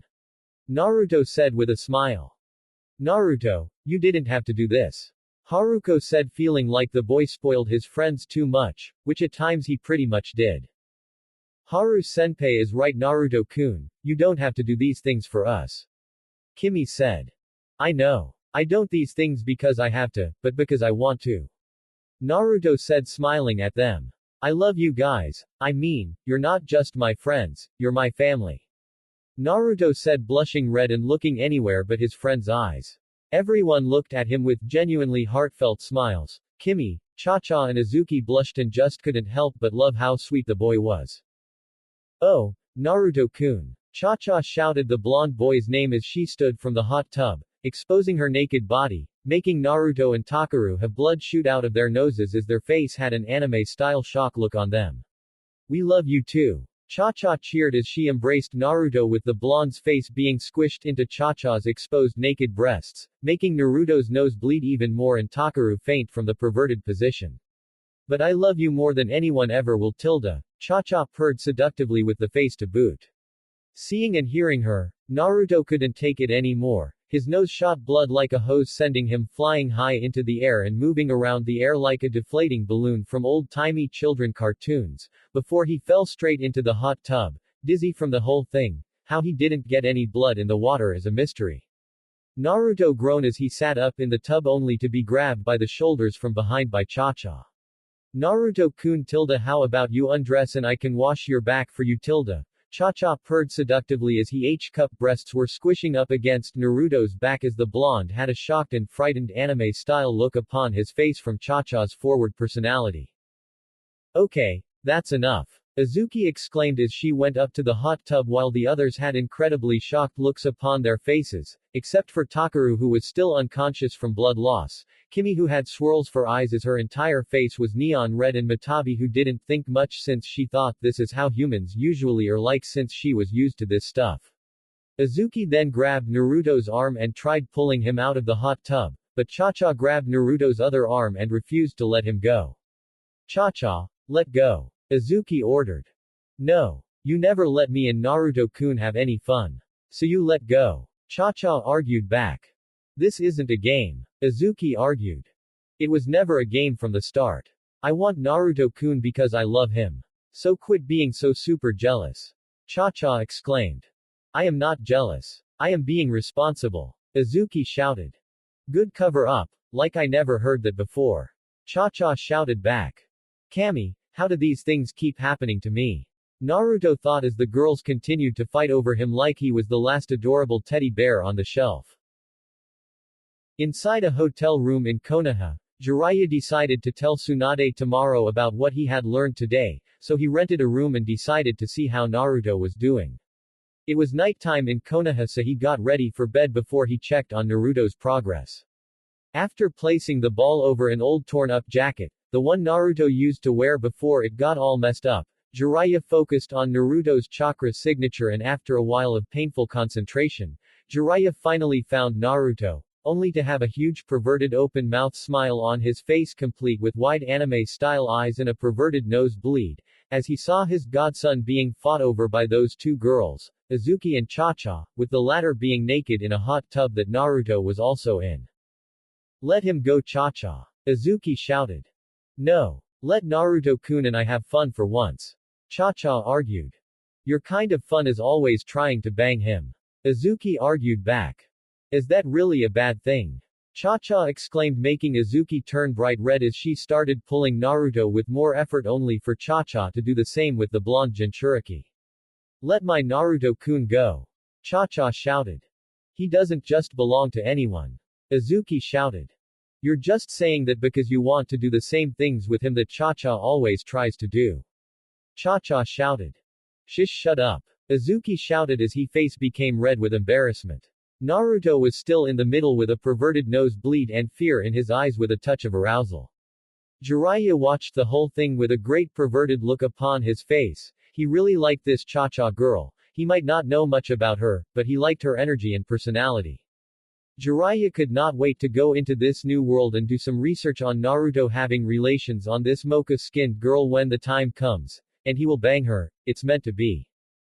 That's called overshadowing. It means that there will be lemons in this fanfic in later chapters, but don't worry, I know how there are some who wish to focus on just the story. So when the time comes, I'll make sure you all know when a lemon scene will come. I mean, I got a keyboard and can make letters bold as a sign, so yeah, it'll be easy to make an upcoming lemon scene obvious. Anyway, we have a long way to go before we can worry about that, so let's keeping reading, shall we? Suddenly out of nowhere, Kimi sat inside the hot tub in nothing but her birthday suit like Cha-Cha. KKK Kimi-chan. Naruto exclaimed the petite dark-haired girl's name, making Cha-Cha and Azuki notice her, making the two let Naruto go out of shock of seeing Kimi actually being so bold, but that also led to Naruto hitting his head on the side of the hot tub and sink into the water. Kimi, what are you doing? Azuki exclaimed, still in shock. Enjoying the hot tub like Naruto-kun wants me to. Kimi said with her whole face blushing red. And also because I have to start being bolder now, because those are the kind of girls Naruto-kun likes.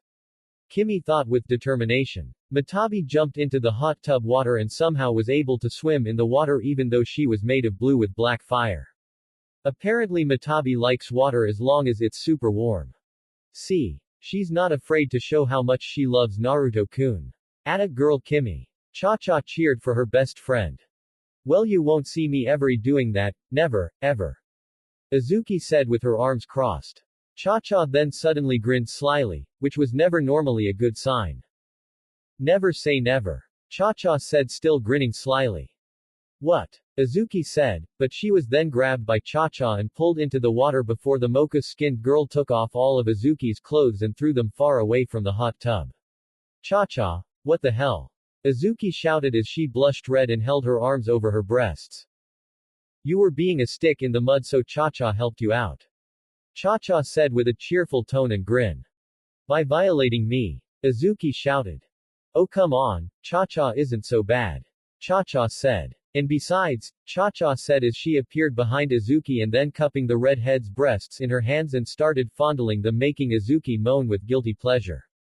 Your body is very nice, you shouldn't be embarrassed by something so nice. Cha-Cha said with a smile on her face. Azuki couldn't help but blush red as Cha-Cha continued to play with her breasts. Ow! What hit me? Takuro said as he was getting back up again, but then he saw Cha-Cha fondling and groping Azuki's breasts, making Takuro knock out again after losing more blood from out of his nose. Cha-Cha, stop it! Azuki shouted, but her roommate ignored her. Suddenly Naruto's head shot up out of the surface of the hot tub's water as he gasped for air. Ow! My head! Naruto said, rubbing his temple, but then he noticed all three of his roommates were naked in the tub with him and that Cha-Cha was playing with Azuki's breasts, which made him have a perverted nosebleed. Oh, Naruto-kun, you're back.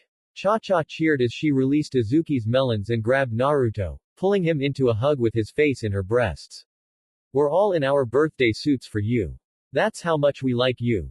Cha-Cha said with her usual happy and energetic attitude and a grin on her face. Pinch me, I must be dreaming. Naruto thought as he felt a boner coming along that suddenly poked Cha-Cha, making her jump a bit and then smile seductively. Naruto-kun, you're such a dirty yet manly man, poking me with that strong thickness of yours.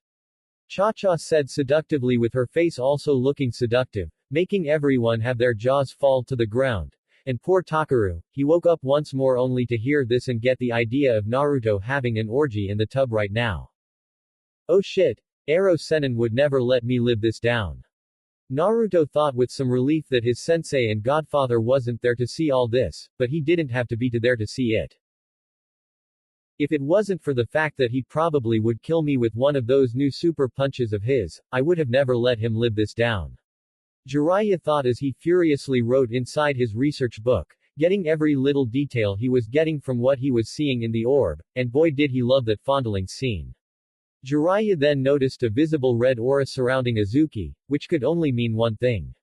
That can't be good. Jariah thought with remorse for his godson. Azuki Ch-chan.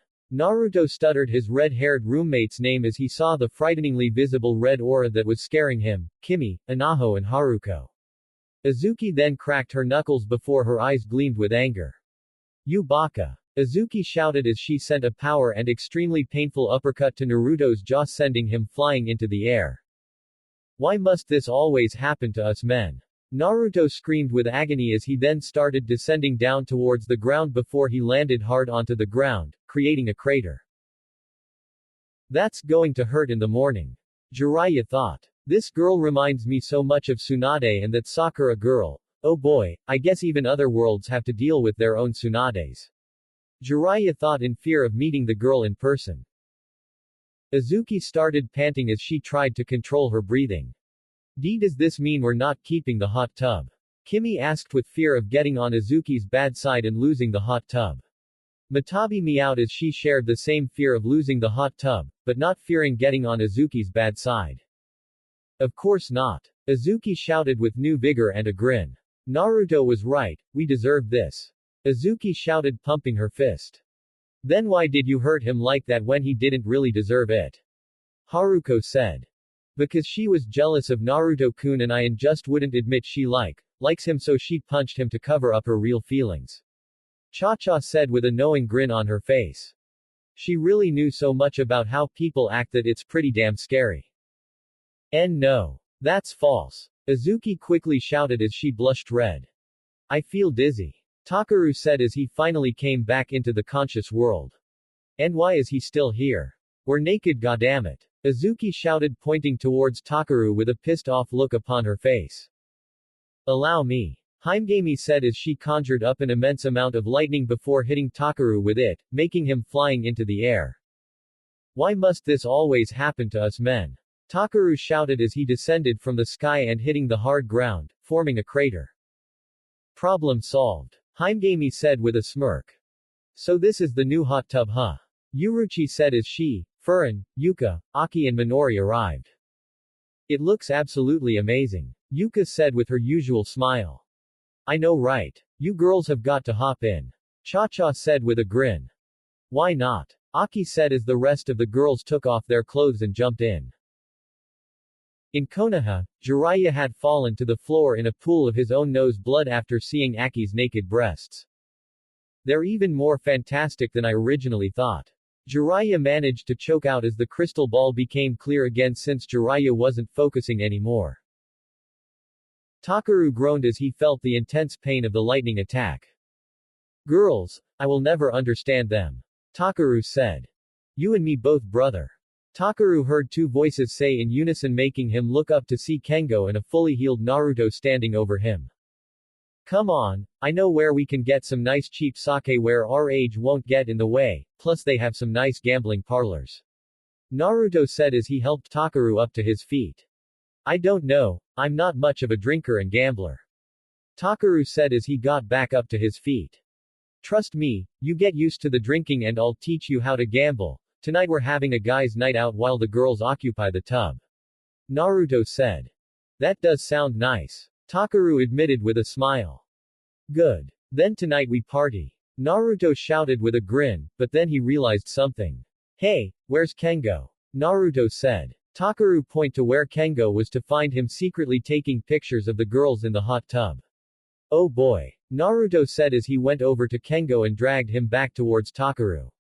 Seriously, one of these days you're going to kill yourself from all these perverted acts you do. Naruto said.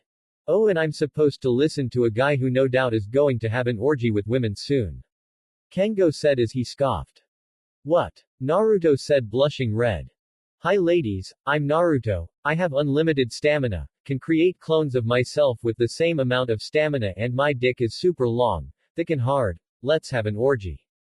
Kengo said doing his best Naruto impression. You can't deny that that will happen. Kengo said crossing his arms and having a jealous pout on his face. He is right about that. Takuro said. Whatever, let's just get this guy's night started, I need some sake in me. Naruto said with a grin as he, Takuro and Kengo started heading out. The Tres Amigos Pervertidos are off on another adventure. Kengo shouted with pride. Booze, gambling, fun. Naruto said with a grin. And women to eye and flirt with. Takuro said grinning as well. I love being a man. The three shouted with pride as they pumped their fists into the air. Jariah put the ball in a safe place, which was his research book since he'd put a storage seal on the last page. Apparently the transitions of night and day are different in the Shinobi and Maken world. Right now it was nighttime for Shinobi world, but in Maken world it was sunset. Jariah sat on his bed and thought about how mature Naruto was now. Naruto, you really have grown. Leading people like a cage, possessing amazing strength that could make even the Akatsuki hesitate and away with the ladies. You really have become one hell of a young man, one I tried to create, but apparently this new world made you what I failed to create. Jariah then looked out his window and imagined the times he spent with Naruto, and now that he thought about it, whenever Naruto wasn't with him, but with other people he didn't know about before, Naruto had actually learned new things and matured. The guitar playing he learned from Ika had also helped Naruto with his patience, and the dancing he learned from that cute Shizuka girl helped Naruto not only dance pretty damn good, but also helped Naruto move carefully and fluidly with every step he took. Apparently the things he learned that helped him grow as a person also helped him grow to be better shinobi. I never would have thought. Naruto, when we meet again, I'm going to do my very best to help you grow into a great man like your father. But first, we'll go have some real fun by going to a titty bar and have some quality godfather and godson bonding time. Jariah thought with a grin as he thought of him and Naruto having a great time with a whole horde of sexy women who'd love to party, before the human toad sage went to bed with dreams of him and Naruto getting lucky, him specifically with Aki. I just hope Naruto didn't call dibs on her already. Jariah thought before he went to sleep.